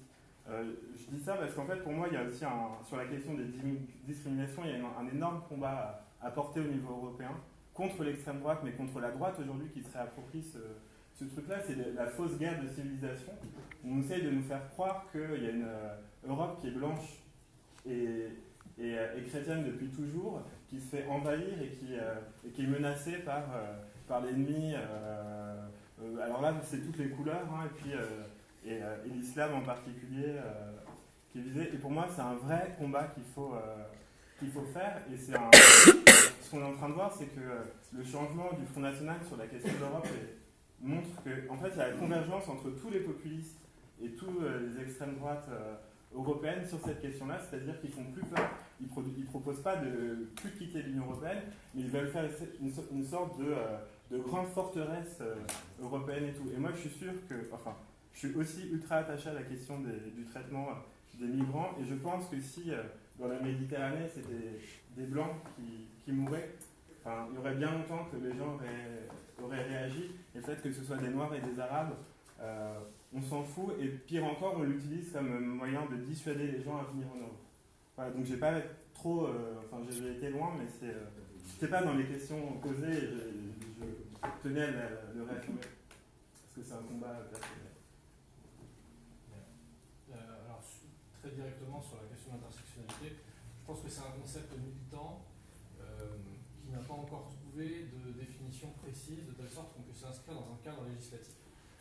Ce qui ne veut pas dire qu'il ne fallait pas le défendre, il ne fallait pas essayer de le penser, mais moi je le vois plus comme un horizon que comme quelque chose qui est déjà déterminé. Et cet horizon, il me semble qu'il peut s'illustrer très concrètement en fait. Je pense, il y a quelques jours, il y a une personne transgenre qui a été agressée place de la République par des manifestants. Je suis moi-même particulièrement sensible à cette question parce que c'était des Algériens qui manifestaient pour le changement politique en Algérie. Et puis, voilà, on a tous vu cette vidéo tourner, une personne se faire taper. Pourquoi? Parce que elle a cette identité-là. Et que d'autres ne supportent pas quelle est cette identité, cette liberté. Je considère que l'intersectionnalité, elle doit se penser là, dans ce type de circonstances. Qu'est-ce qu'on fait pour que ça n'existe pas? Je prends cet exemple-là parce qu'il est le plus récent. Mais c'est quand une femme voilée est insultée dans la rue, qu'elle se fait molester, parfois violentée, comme il y a quelques jours encore, c'est arrivé. C'est quand quelqu'un qui porte une kippa peut se faire agresser aussi et qu'on le traite de sale juif. Ça m'est arrivé moi, de me faire traiter de sale juif parce que j'avais un manteau noir et que j'avais une petite barbe. Donc je dis désolé, vous êtes trompé. Ça concerne toutes les situations quand on est handicapé, quand on vit une forme d'injustice pour ce qu'on est et non pas pour ce qu'on fait. Et c'est ça qui est insupportable. Alors l'inscrire dans la loi, c'est fondamental. Traiter ce type de comportement avec la plus grande fermeté, c'est indispensable. Mais je crois quand même qu'il y a quelque chose qu'il ne faut pas oublier, c'est ce qu'on va appeler la prévention, tout simplement. On ne naît pas délinquant, on le devient, on ne naît pas raciste, on le devient. Moi, mon gamin, il a 3 ans et demi, il peut voir des personnes de toutes les couleurs, de toute identité, ça ne lui posera aucun problème. La question que je me pose, c'est à quel moment ça va commencer à lui poser un problème. Et à ce moment-là, je me dirais, la société, vraiment, comme disait Rousseau, l'homme n'est bon, mais c'est dans la société qu'il devient se pervertit. C'est la société qui le rend mauvais. Et bien c'est la société qu'il faut transformer, c'est nos préjugés qu'il faut combattre. Par un outil fondamental, et c'est le cœur de mon engagement, c'est mon métier, ça s'appelle l'éducation. Bien, je vais devoir vous quitter, je suis désolé. Juste 2-3 questions avant de partir, après vous pouvez y aller. Je peux lire en espagnol. C'est bon. Ah ouais. Je suis déjà en retard. Je suis désolée. Mais vous êtes ça tellement... m'entraîne.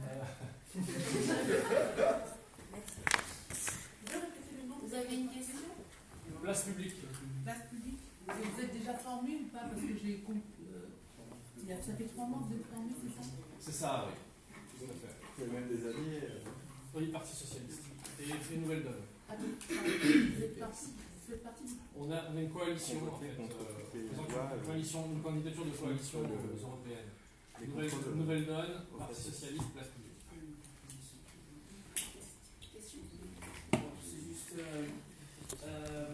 comme vous le disiez tout à l'heure, il faut agir. Faire émettre en fait des idées fortes. Mais quoi concrètement? Par exemple, moi je suis dans l'éducation aussi.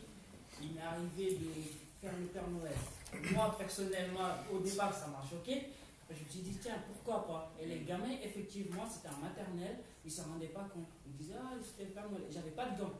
Par contre, arrivé en primaire, ah ben si, c'est Amadou et tout ça. Voilà. Mais pourtant, c'est des actions qui ne sont pas vulgarisées. Donc c'est bien beau de dire, oui, on est contre et tout ça, mais il faut agir, il faut montrer l'exemple. Mais quoi concrètement, vous, votre parti, vous proposez en fait pour arriver à éradiquer la discrimination? Pour la discrimination? Oui. Alors, à l'échelle européenne, je le répète, en fait, on a déjà un arsenal législatif. Donc, ça, c'est un outil. La question, c'est ensuite comment on fait concrètement pour lutter contre le cœur des discriminations, c'est-à-dire les préjugés. Vous voyez, je pense notamment, si on va sur la question européenne, il y a ce qu'on appelle l'équivalent du médiateur, vous voyez, français à l'échelle européenne. Il est sous-doté parce que c'est à lui notamment de régler ce genre de conflit. Il y a un médiateur à l'échelle européenne, c'est pas possible. On a 500 millions d'habitants. Et il n'est pas connu de tout le monde. Exactement. Donc, par exemple, là, il s'agirait de renforcer ces moyens concrètement, de faire en sorte qu'ils puissent être connu et reconnu dans tous les pays européens pour qu'on puisse le saisir éventuellement si on a un litige à l'échelle européenne. Vous voyez ? Ça peut être une proposition concrète à porter au niveau européen. Et je pense quand même que c'est essentiellement sur le terrain, localement. C'est dans le lien social, le retissage du lien social qu'on peut lutter contre ce genre de choses. Il y a aussi, si je peux me permettre, un arsenal législatif qu'on peut compléter, par exemple avec la mise en place d'un récépissé. Je parlais des violences policières. La violence policière, c'est aussi se faire contrôler 4 fois en bas de chez soi. Et le récépissé, c'est donner à partir d'un contrôle d'identité un papier pour dire c'est bon, il a été contrôlé, il est clean. Ça, malheureusement, il y a des formations qui ont voté contre. Alors, pour le coup, les écolos l'ont proposé au Sénat et à l'Assemblée, et pareil. Les amis du PS l'ont refusé à chaque fois. Donc, et pour moi, je veux bien on voit le côté local, le côté des gens et tout, mais tant que l'État ne travaillera pas aussi sur ça, je pense qu'on a tous vécu des formes de racisme d'État, c'est trop facile de dire c'est le citoyen, c'est le citoyen, c'est le citoyen, tant qu'il y aura, et aussi la classe politique. En fait, pas que les politiques, il y a les citoyens aussi, pas que les citoyens. Et c'est ensemble, et il faut se poser la question de... quand on parle de racisme d'État, la plupart des gens lèvent les yeux au ciel. Et en fait, je pense qu'il faut assumer et se poser vraiment la question. J'ai travaillé à la région, il y a la question de créer un parc qui célèbre Napoléon. Et quand j'ai une élue qui pose la question pourquoi on célèbre Napoléon, qui est quand même très lié à l'esclavage, etc., les gens lèvent les yeux au ciel. Et en fait, il y a toutes ces choses-là à remettre en question. Et ça, il faut que ce soit l'État. Et il y a une loi qui avait été sur la mémoire de l'esclavage et tout, qui doit être un début, mais il faut aller beaucoup plus loin. Créons un débat national sur la question, créons un débat au sein de l'Union européenne sur le racisme d'État notamment. Comme tu l'as évoqué, c'est un sujet qui est dévoyé. Il faut créer un débat là-dessus. Que les politiques cessent de se voler la face et voilà, se disent on va prendre un temps de parole, on va prendre un temps dans les médias pour traiter cette question et entendre le témoignage surtout parce qu'on entend beaucoup entre guillemets de blancs qui parlent au nom des personnes racisées, au nom par exemple d'hétéros qui parlent au nom de personnes homosexuelles, etc. Eh bien, il faut inclure ces personnes principalement concernées dans ce débat-là. À savoir juste qu'il y a des espaces de débat sur les questions de racisme au niveau européen. Il y a un groupe politique qui existe sur les questions de racisme et de discrimination au niveau européen, dans le Parlement européen. Il y a, ça s'appelle Hardy. Il y a une agence de droits fondamentaux qui traite de ces questions. Il y a des espaces de débat et surtout d'information sur ces sujets. Je pense qu'il faut dépasser la question juste du débat. Oui. Sur cette question de discrimination, je vais parler un petit peu argent parce que peut-être que ça va plus parler pour l'Union européenne. On a évalué le coût des discriminations, en tout cas en France, sur le coût social à 150 milliards d'euros. Alors moi, la question que je me pose, c'est est-ce que ce ne serait pas sur cette somme-là qu'il faudrait que l'Union européenne se base pour évaluer si les discriminations baissent ou pas?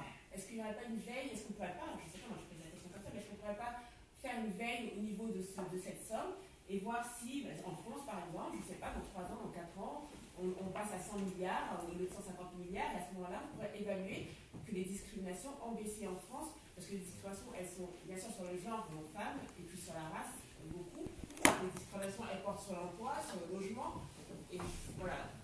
Sortir un peu du côté un peu racisé, un peu d'idéologie entre guillemets, comme ça, mais partir sur quelque chose de plus efficace et qui a été mesuré notamment sur le plan économique et dire voilà, c'est 150 milliards d'euros aujourd'hui, est-ce qu'on ne pourrait pas regarder si ça baisse à 100 milliards, à 90 milliards, et on se dirait voilà, ça avance. Voilà. Le problème, c'est que je trouve que les chiffres, ça justement dépolitise le truc. Et en fait, les études, même si elles sont scientifiques et tout, personne ne lit les rapports, personne. Et ils diront juste, ils trouveront un petit truc qui ne va pas dans l'étude pour nous dire non, vous avez exagéré. Il faut mesurer. Le truc, c'est un impact. Il faut mesurer l'impact d'une politique. Et quand on ne peut pas mesurer en argent, malheureusement, je suis désolée, mais c'est aussi ça, l'Europe. Si on ne peut pas le mesurer en argent, et à ce moment-là, on a du mal à parler aux gens et à dire voilà, on gagne une politique efficace et nous, on va vous surveiller sur ce point-là. Et bon, c'est une idée que j'en sais comme ça, mais ça permettrait en tout cas pour moi d'être beaucoup plus efficace. Non, c'est une idée intéressante et merci d'avoir posé la question parce que tout à l'heure je disais qu'il faut diminuer l'âge de la retraite. On peut poser la question de comment on le finance. En France, de mémoire, je crois que c'était ça, 100 milliards ou 150 milliards, un truc comme ça.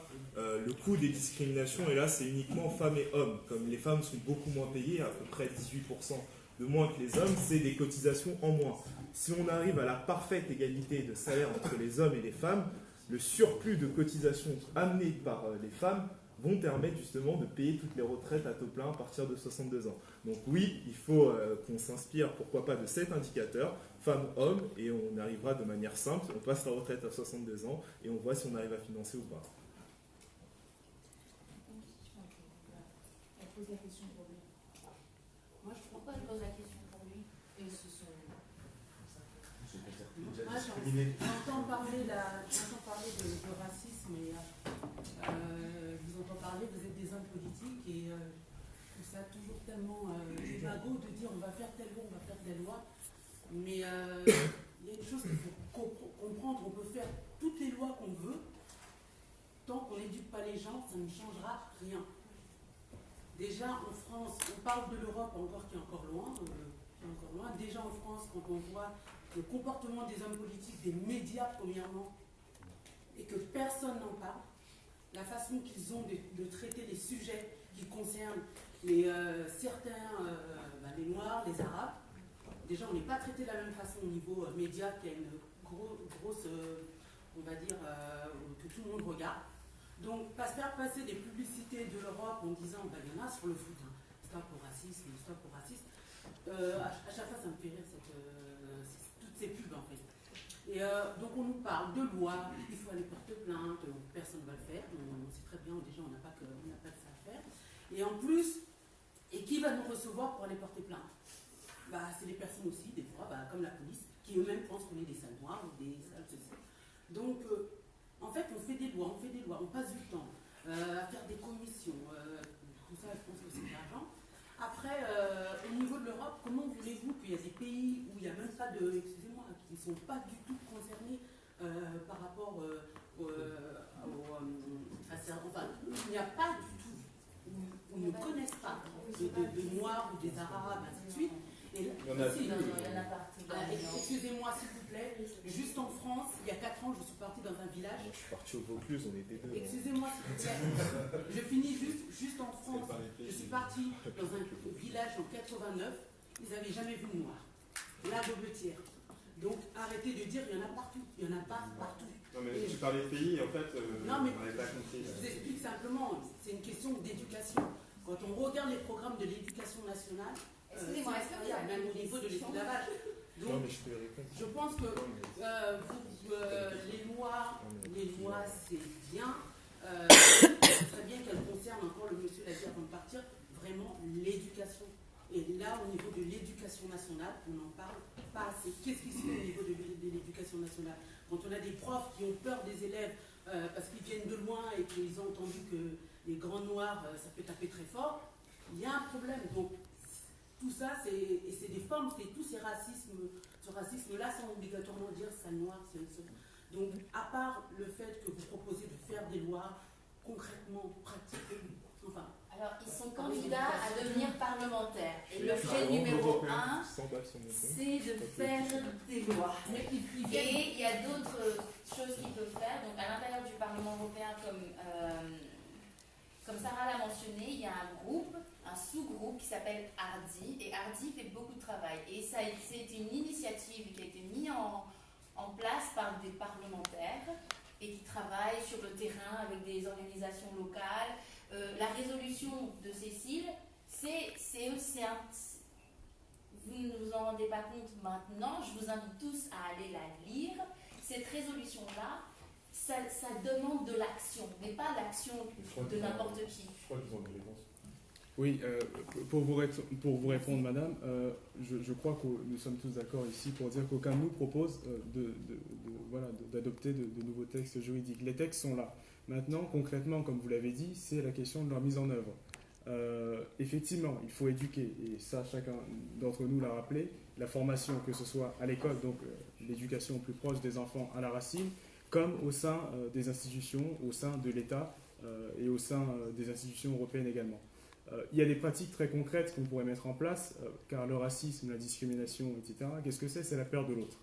la peur de l'inconnu. Et voilà, on pourrait mettre davantage de budget, allouer davantage de budget dans le réaménagement des territoires, permettre plus de brassage culturel, de mixité sociale, voilà, cesser cette répartition entre quartiers riches, quartiers pauvres, et peut-être que par le brassage, par l'échange, ces pratiques, avec le temps, diminueront. Car malheureusement, c'est un travail de longue haleine. Je suis d'accord avec ce qui a été dit, sauf sur le côté, on ne va pas rajouter des lois. Si, justement, vu que je proposais le récépissé, mais après, je suis d'accord avec tout ce qui a été dit. Quand vous parlez des médias, quand vous parlez des politiques, oui, c'est normal, entre grandes guillemets, qu'il y ait des clichés racistes. Parce que dans ces médias et dans ces politiques, il n'y a quasiment pas de noirs, il n'y a quasiment pas d'arabes. C'est comme à l'époque, où à l'Assemblée, il y avait très peu de femmes. L'Assemblée était extrêmement sexiste. Elle l'est toujours, mais beaucoup moins, parce qu'il y a beaucoup plus de femmes. Donc c'est à nous aussi, en tant que minorité de genre ou ethnique, d'y aller dans ces médias-là, d'y aller au contact des politiques et de devenir des politiques pour justement décloisonner ce monde-là et leur faire découvrir déjà nous ce qu'on vit. Parce que, je ne vous l'ai pas dit, mais quand il y avait l'occupation de Paris 8 pour les migrants, il y a un policier qui m'a pris pour un migrant, il m'a demandé mes papiers. Heureusement que j'avais ma pièce d'identité sur moi. Mais à côté de moi, il y avait vraiment, et je ne déconne pas, il y avait 3 blonds derrière moi, il ne leur a pas demandé leurs papiers. Donc c'était clairement un contrôle au faciès. Et ça, c'est déjà un délit. Mais c'est un policier, j'aurais dû lui demander par exemple sa plaque et ensuite aller déposer plainte. Parce qu'il n'a pas le droit de faire ça. Donc il faut, nous aussi, en tant que je pense, là c'est plutôt du militantisme plutôt que de la politique pure, il faut qu'on se saisisse de ces questions-là et qu'on lâche rien sur ces questions-là. Et qu'on éduque. Quand ça vient de l'État, c'est un racisme d'État et ça, il faut changer de l'intérieur en forçant les fonctionnaires, etc., à se former. Et quand c'est la société, quand c'est des gens du commun qui font des commentaires, des propos, des actes racistes, il faut qu'on aille porter plainte et il faut qu'on montre et qu'on visibilise ce qu'on subit tous les jours. Et là, on est là pour parler d'Europe. Et en fait, le vrai truc aujourd'hui, c'est qu'il y a des extrêmes droites qui sont dans des coalitions qui sont au pouvoir en Europe et qu'on a des lois discriminatoires qui se créent. Et en fait, il faut utiliser l'Europe parce qu'il y a des textes pour les faire condamner, il faut faire payer et ça a eu lieu, je crois, avec la Roumanie et tout. En fait, il faut les faire payer parce qu'il y a un moment, ce qui se passe en Italie et tout, en fait, ça nourrit aussi l'imaginaire de toute l'extrême droite en France qui diffuse c'est un poison. Et des fois, il y a plein de gens qui ne sont pas racistes, mais qui reproduisent des discours qui sont portés par ces gens-là et qui ont la démonstration de politique raciste en Europe. Et je pense que l'Europe doit être une forteresse contre ça. Et nous, en tant que parlementaires européens, on doit faire ce combat-là. On doit faire condamner les pays. Et la condamnation, c'est important parce que je pense que si chaque mec qui donne une insulte raciste a une amende à payer, voire la prison, etc., je pense qu'il y aurait beaucoup moins d'actes de discrimination. Le jeune homme, il avait une question. Ah oui. Que pensez-vous de la mise en place au niveau de l'Europe d'un indice discriminatif lié à des études précises et concrètes de façon à conscientiser les populations, je veux dire vraiment dans les masses, pour que les gens comprennent sur des chiffres ce qu'ils font subir aux autres Français en fait, par exemple. Moi, je suis d'accord avec ça, parce qu'en fait, c'est un combat où on manque en fait parce qu'en France, on n'a pas il n'y a pas vraiment de statistiques techniques. Ouais, et en fait, on manque, donc on se base toujours sur des études au Royaume-Uni ou surtout aux États-Unis. Et je pense qu'en fait, c'est essentiel. Et en fait, pour toutes les politiques qu'on met en place et tout, il faut des outils d'évaluation en général, et sur cette question-là encore plus. Voilà, il faut cesser, comme on le dit, cette crainte du débat sur le racisme en France. Et c'est la raison pour laquelle il n'y a pas d'institut statistique qui évalue ces questions-là. Nous, Patché, nous proposons à l'échelle européenne, parce que comme tu l'as dit, c'est un combat qu'on doit mener ensemble, entre Européens, parce que l'Europe c'est un rempart, comme tu l'as si justement dit. Eh bien, nous proposons de mettre un indice du bien-être économique et social et du bien-être environnemental également. Et dans cet indicateur-là, on propose justement de mettre les indices sur la discrimination, sur l'autodiscrimination au sein des États membres et au sein de l'Union européenne. Mais c'est un combat qu'on doit mener tous ensemble, entre Européens, car lorsque nous sommes solidaires, fraternels entre Européens, je pense que nous avons plus de chances de faire passer un message de solidarité, d'amitié entre les peuples au sein même des États membres. On va juste fermer la parenthèse sur ça, Je mais on va juste- revenir après. Je peux juste répondre Ouais, je réponds et ensuite on ferme la parenthèse pour ça et on passe à l'environnement. C'est quand même important, non? L'indicateur, pourquoi pas, mais à condition qu'il soit contraignant pour les États qui ont un mauvais score. Parce que les statistiques, c'est bien, c'est beau, mais au final, c'est impersonnel. Je vais prendre l'exemple des violences faites aux femmes. On connaissait les statistiques, on les connaissait tous, on savait qu'il y avait énormément de femmes qui se faisaient violer, qui se faisaient frapper, qui mouraient sous les coups de leur conjoint. Pourtant, on n'a jamais agi. Avec la vague MeToo, on a pu mettre des visages sur des gens, sur des statistiques. Là, ça nous a fait un choc et là, on a réagi. Donc l'indicateur, pourquoi pas, mais à condition qu'il soit contraignant pour les États. Mais surtout, il faut aller vers une campagne publicitaire et il faut aller dans un changement profond des mœurs. Juste une réponse, c'est possible. Après, il y aura un petit moment en fait de questions, mais vraiment après. Il faut juste qu'on avance. Je sais que c'est un truc genre qui vous prend au cœur et tout, mais. Par rapport à ce que disait monsieur, là, par rapport à faut aller dans les médias, savoir comment on fait pour aller dans les médias. C'est bien beau, mais actuellement, comme vous disiez, il n'y a pas d'arabe et de noir dans les médias, encore moins. Et puis après, on va rebondir aussi. Il faut éduquer les gens, d'accord, mais il faut peut-être éduquer aussi les politiques et les journalistes. Parce que BFM et ITV qui balancent leur seum toute la journée avec Éric Zemmour et compagnie, parce que jusqu'à preuve du contraire, il n'y a pas très longtemps, il y avait une polémique sur le hijab de Décathlon, et là, tous les politiques, soit de gauche, de droite, ils sont tous montés au créneau, et donc il n'y avait pas d'autre problème, juste le fait, il n'y avait donc pas d'autre problème que ça rejoint justement l'intersectionnalité, parce que si la femme, elle est noire, voilée, on rajoute qu'elle est LGBT, alors elle a un strike. Donc comment on fait? Parce que tous ces élus qui se présentent actuellement, ils étaient tous montés au créneau à croire qu'il n'y avait pas d'autre problématique qu'un hijab de running de Décathlon. Parce que quand l'argent parle, tout le monde l'écoute, mais après quand là, ça a mis en danger la République, tout le monde s'est caché derrière les médias. Donc ces fameux médias qui nous invitent jamais, parce que si vous, ils vous invitent, c'est peut-être parce que vous avez eu, mais si ils vous invitent, Moi, je suis candidat, je suis pas élu. On n'a pas de réponse, on reviendra. J'essaierai de vous répondre après. Parce que c'est le cœur du sujet, la question aussi de la représentation politique et médiatique justement du diaspora. Voilà. Donc on va sans transition passer à l'environnement. Donc rapidement, voilà, quelques chiffres. Au niveau français, la question de l'environnement a été abordée de manière transversale et de manière un point de transition à partir de la COP21 qui a fixé des objectifs essentiellement de transition par le changement des habitudes écologiques, des habitudes de consommation, de consommation énergétique, d'émissions de gaz à effet de serre, donc avec des objectifs chiffrés qui ont été fixés de manière large par la COP21, mais plus précisément par les différents ministères. Mais les questions de transition et les questions de mise en place de ces transitions restent des questions brûlantes et compliquées en termes budgétaires et en termes de politique publique. Par exemple, on a eu plusieurs chiffres fixés comme l'augmentation du taux de parc de voitures en France qui passerait de 0,25% de voitures complètement électriques à 20% d'ici 2030, c'était un objectif déclaré. Il y avait aussi l'augmentation, atteindre 32% de consommation d'énergie renouvelable en France, donc autant d'objectifs chiffrés dont on peut observer l'évolution aujourd'hui. Les enjeux environnementaux au niveau européen sont abordés donc, de manière transversale. On a 20%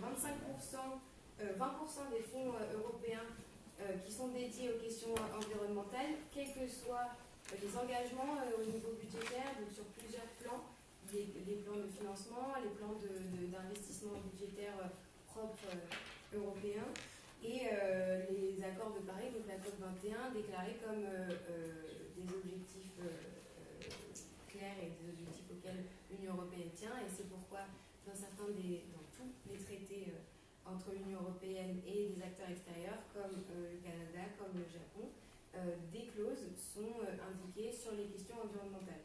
Quelles clauses? Voilà, donc des objectifs chiffrés aussi avec des engagements sur l'horizon 2020, donc l'horizon 2030. du cadre budgétaire pluriannuel, qui serait par exemple la réduction de 40% d'émissions des gaz à effet de serre et l'augmentation de 20% de l'usage d'énergie propre sur l'ensemble du territoire européen. On a aussi un programme, nous avons en tant qu'Européens un programme aussi de financement qui s'appelle LIFE, qui a deux objectifs qui sont la protection de l'environnement et la question du changement climatique et la protection, du climat et la lutte contre le changement climatique.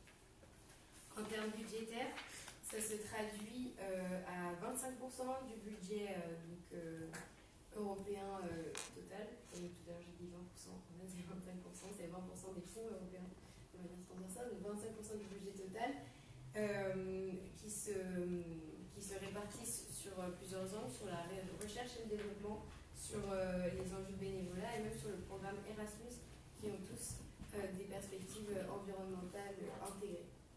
Donc le programme 2014-2020 a eu 3,4 milliards sur les questions environnementales et devrait passer à 5,4 milliards sur le prochain cadre financier, sur les prochains cadres budgétaires. À travers, dès le début, depuis le début, on parle pas mal d'environnement. Donc, moi, ma question, c'est comment comptez-vous rendre la transition énergétique plus accessible, étant donné que la question écologique est une question liée à la transformation des comportements, surtout? Eh bien, c'est une question qui doit être européenne pour une raison très simple, c'est qu'en France, nous avons les moyens de lutter contre le réchauffement climatique, contre le dérèglement climatique à un niveau individuel. Mais certains États, au sein d'États membres de l'Union européenne, n'ont pas ces moyens-là, ont besoin de subventions de l'Union européenne, ont besoin d'assistance. Parce que lorsque la dette et les déficits publics sont trop élevés, certains États, notamment qui ont à leur tête des gouvernements populistes, sont tentés de consacrer ce budget-là à d'autres choses. Donc, avec l'Union européenne, à travers l'Union européenne, c'est une question qu'on doit régler ensemble. Je fais écho là au Brexit, parce que beaucoup d'États, notamment c'est ce que proposent les démagogues, les populistes, c'est de sortir de l'Union européenne pour voler leurs propres ailes. Et bien factuellement, ils mentent à leurs citoyens car certains États ne sont pas suffisamment autonomes financièrement pour gérer cette question seuls, et on sait qu'en sortant de l'Union européenne, ils la délaisseront. Alors nous, Patché, nous proposons de créer une police européenne de l'environnement qui serait spécialisée dans la criminalité environnementale. Eh bien, il s'agirait de sanctionner les États membres qui ne respecteraient pas leurs engagements en matière de transition écologique et de mettre en œuvre pragmatiquement, de façon concrète, les textes juridiques de l'Union européenne. Et dans la vie de tous les jours, effectivement, ça passe encore par de la communication, des spots publicitaires pour dire il existe de tels textes qui sont opposables aux États membres, mais qui sont également opposables aux citoyens. Si vous ne respectez pas telle méthode, telle façon de vous conduire pour essayer de rendre notre avenir plus sain, eh bien, vous vous exposez à certaines poursuites, à certaines contraintes. On sait qu'en France, il existe maintenant, depuis 2016, le préjudice écologique, qui est une initiative à encourager à travers l'Union européenne qui condamne les citoyens sur le plan civil à des indemnisations de leur préjudice auprès de l'État. Eh bien, étendons ce préjudice écologique à travers l'Union européenne par la création d'une police européenne de l'environnement. Alors, sur l'environnement, on n'a plus le temps de dire que c'est chacun qui doit éteindre le robinet quand il se brosse les dents. Ça, on n'a plus le temps. On court à la catastrophe si on pense que l'écologie, c'est ça. L'écologie, c'est la transformation de notre méthode, de notre manière de produire, de consommer, de nous transporter. Un chiffre pour la transition écologique en France, 100 milliards. 100 milliards, c'est l'équivalent de ce que nous volent les plus riches en allant aux îles Caïmans, en allant au Luxembourg. 100 milliards, ça nous permettrait de relancer et de faire une transition écologique. Comme je l'ai dit, la transition écologique, c'est des emplois à la clé. Donc à la fin, c'est des cotisations. Donc c'est un retour sur investissement. Avec les 100 milliards, on pourrait par exemple passer à 100% d'énergie renouvelable d'ici 2050. Et 2050, ça fait tard. Mais on doit atteindre cet objectif-là. on doit aussi instaurer, et ça on peut le faire au niveau européen comme on peut le faire au niveau national, la règle verte. Actuellement en Europe, on a la règle d'or qui est qu'on ne doit pas faire plus de 3% de déficit. Nous, ce qu'on leur répond, c'est qu'on préfère faire plus de 3% de déficit, mais pas vivre avec 3% de degrés, avec 3 degrés de plus au niveau national, ou au niveau mondial.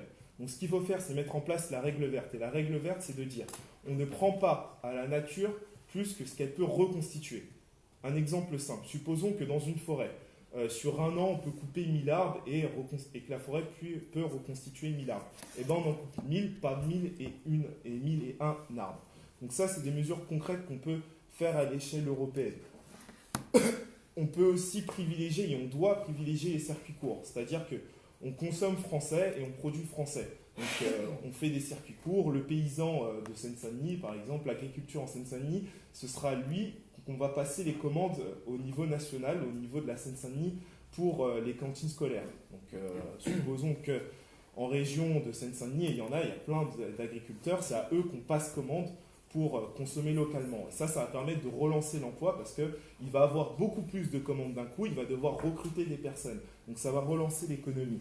On doit arrêter avec la folie du libre-échange, le TAFTA, le GEFTA, de tout ce qui finit en A, on doit arrêter, stop, terminé. Un exemple simple, le traité de libre-échange avec le Canada n'a même pas été mis en œuvre actuellement et c'est déjà plus 7% des échanges avec le Canada. Et il n'a pas été mis en œuvre.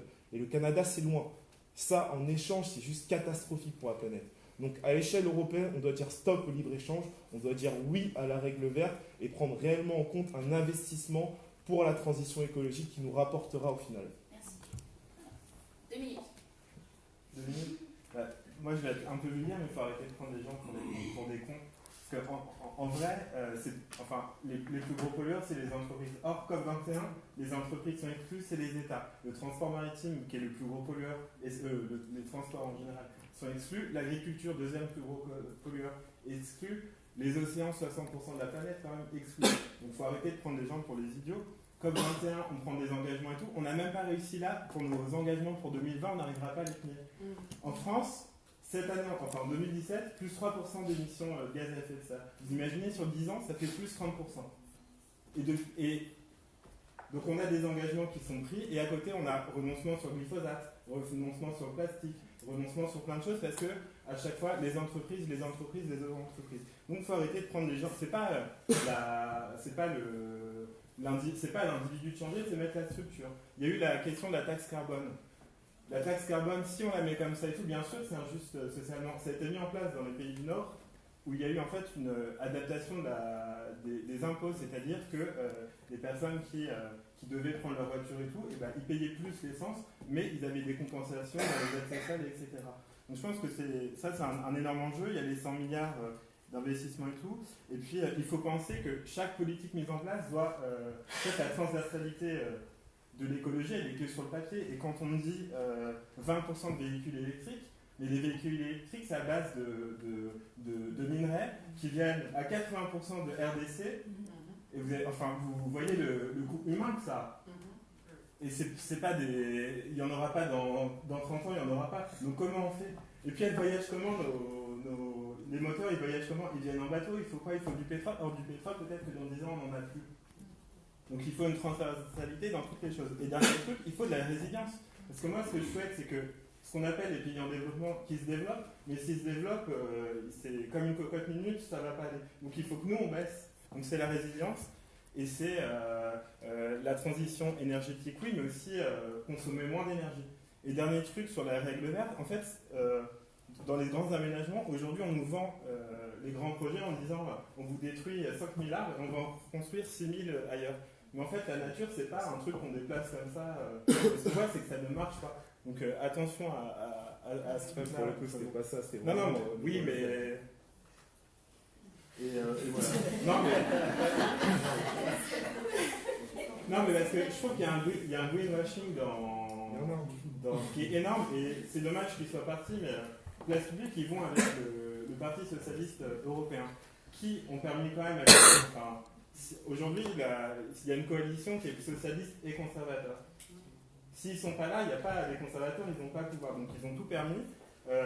ils ont voté tous les accords, et les accords, alors ok, les clauses environnementales, enfin on peut parler aussi des clauses liées à la concurrence, où il y a des États comme la Colombie qui ont mis en place des mesures une législation plus contraignante au niveau environnemental, et grâce aux accords de libre-échange, ils ont une entreprise pétrolière qui était installée avant a pu porter plainte sur des tribunaux qui sont comment ça s'appelle, ouais, enfin qui sont au-dessus des ouais, voilà, qui sont au-dessus des États, et faire payer à la Colombie 9 milliards de dollars parce qu'elle avait mis en place une nouvelle législation et que ça a bousculé la concurrence, et que dans les accords il y avait ces clauses-là. Donc il faut faire super attention. On avait juste une question de ce côté-là. Mais ouais. On en avait une tout à l'heure. Oui, on va faire là. Ouais. J'ai juste deux petites questions très rapides pour la France Insoumise. Vous dites qu'il faut consommer français. Moi, j'habite à peu près 40 minutes à vélo de la frontière belge. Est-ce que je peux acheter mes endives et ma bière en Belgique, ou il faut que je consomme marseillais ou bordelais? Non, c'est vrai que quand je disais consommer français, c'était un peu caricatural parce que j'avais en place Paris et surtout la banlieue. Mais il faut faire des circuits courts en fait. Quand je dis consommer français, il faut mettre en place des circuits courts.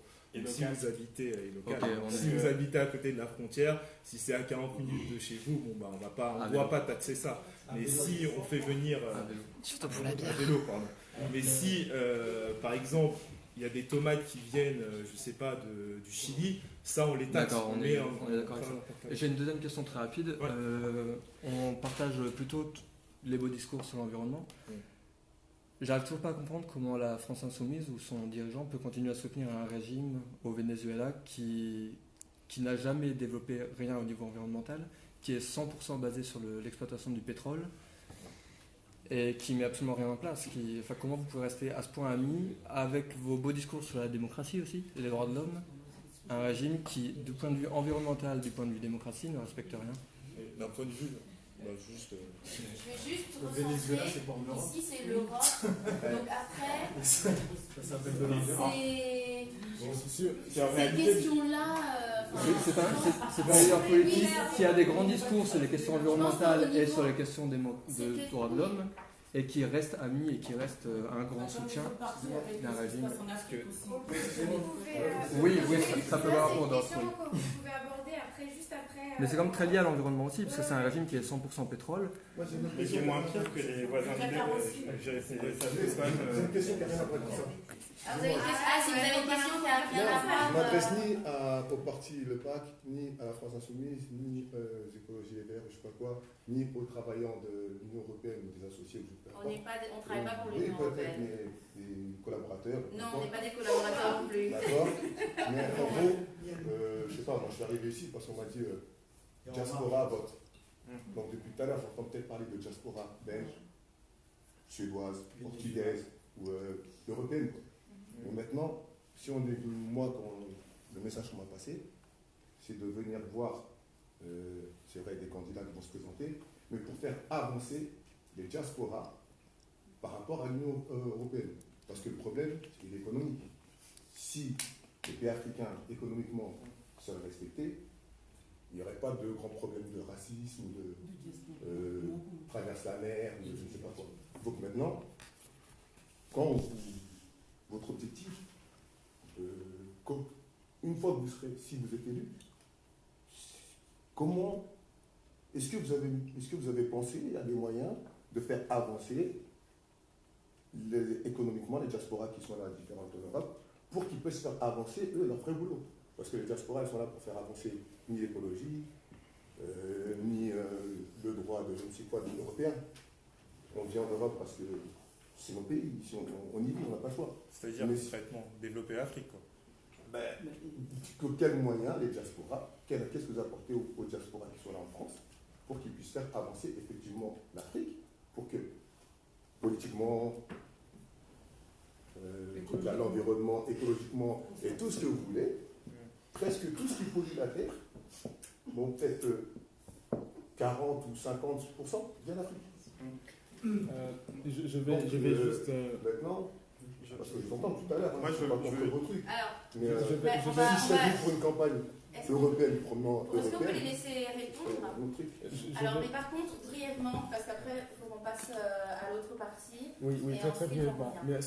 sur la question de l'écologie, encore une fois, nous avons la République En Marche qui se présente donc à la mandature, à la législature du Parlement européen, et qui fait partie d'un groupe, qui ferait partie d'un groupe une fois qu'elle serait élue au sein du Parlement européen, qui s'appelle l'ADE.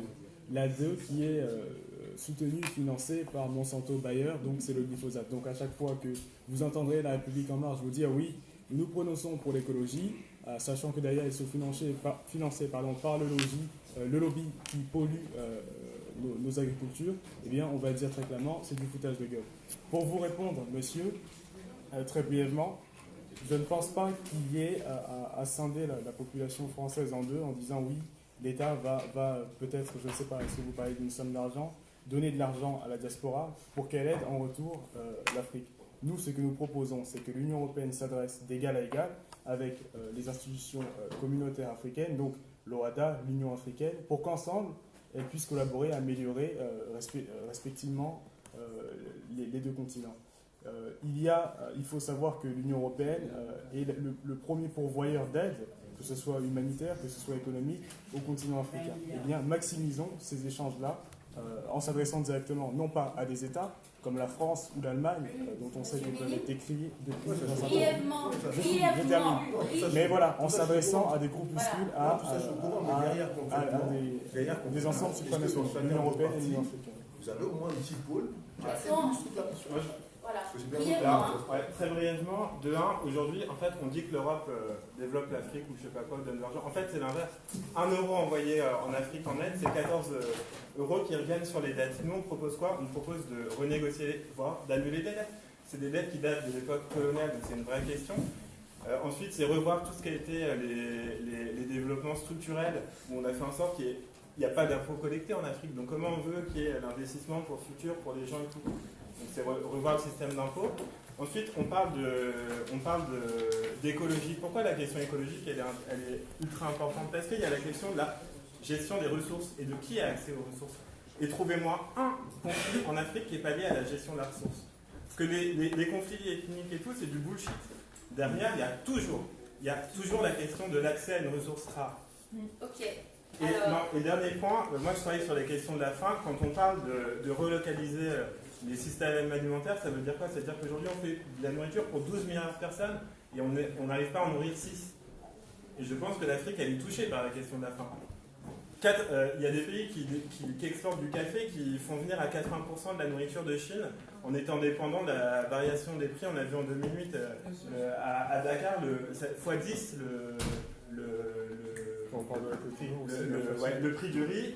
Et dernier truc, les traités de libre-échange et tout, c'est pas normal qu'à Dakar, un poulet français il coûte 3 fois moins cher qu'un poulet africain et que du coup le paysan africain ne puisse pas acheter ce poulet. Donc, tout ça on met en question et c'est merci beaucoup. Et dernière intervention qui clôture et ensuite on va clôturer. C'est dommage, on n'aura pas pu parler du Brexit parce que on espère vraiment, on est vraiment désolé que vous n'ayez pas pu avoir cette heure parce qu'on a vraiment travaillé très très dur pour que vous ayez vraiment, c'était marqué dans le programme, cette heure où vous posiez les questions directement. Mais le fait d'avoir eu la salle tardivement a vraiment joué. On est vraiment vraiment navrés. On espère toutefois que vous allez venir à d'autres événements Diaspora Vote. Et voilà. Et franchement, l'objectif de Diaspora Vote, je ne l'ai peut-être pas dit, mais c'est vraiment vous encourager à aller voter le 26 mai. Pour qui vous voulez, pour comment vous voulez, mais d'aller voter et de vous engager. Si vous voulez que les choses changent, vous ne pouvez pas rester à la maison. Ouais, je dirais même, si vous voulez qu'on vous écoute, il faut aller voter. Et c'est super important. Et même si vous votez contre l'écologie et tout, je ne vous en veux pas, mais il faut aller voter. Regarde, enfin, je vous promets que si dans les... Moi, je travaille dans une mairie. Je peux vous dire que si dans les quartiers les gens ont voté, ce ne serait pas aussi dégueulasse dans les... Et on parlait de la participation. Au niveau européen, le vote blanc est reconnu par nous. Non. D'accord. Ça c'est des règles au niveau national. Ouais, c'est les pays qui décident. On parlait de la participation, de la représentativité des minorités ethniques, etc. Eh bien, il faut qu'on se manifeste. Je parle au nom des personnes racisées. Il faut qu'on se manifeste, qu'on aille voter, qu'on se manifeste en politique c'est notre moyen à nous de faire changer les Justement, choses. le mot racisé, en fait. Oui. On nous dit non, il n'y a pas de race, donc on continue, et en plus, maintenant, il y a un mot qui est attaché à donc, racisé. Alors oui, Ça dérange personne. non, c'est sociologique en fait. Oui, Quand voilà. on parle de, quand on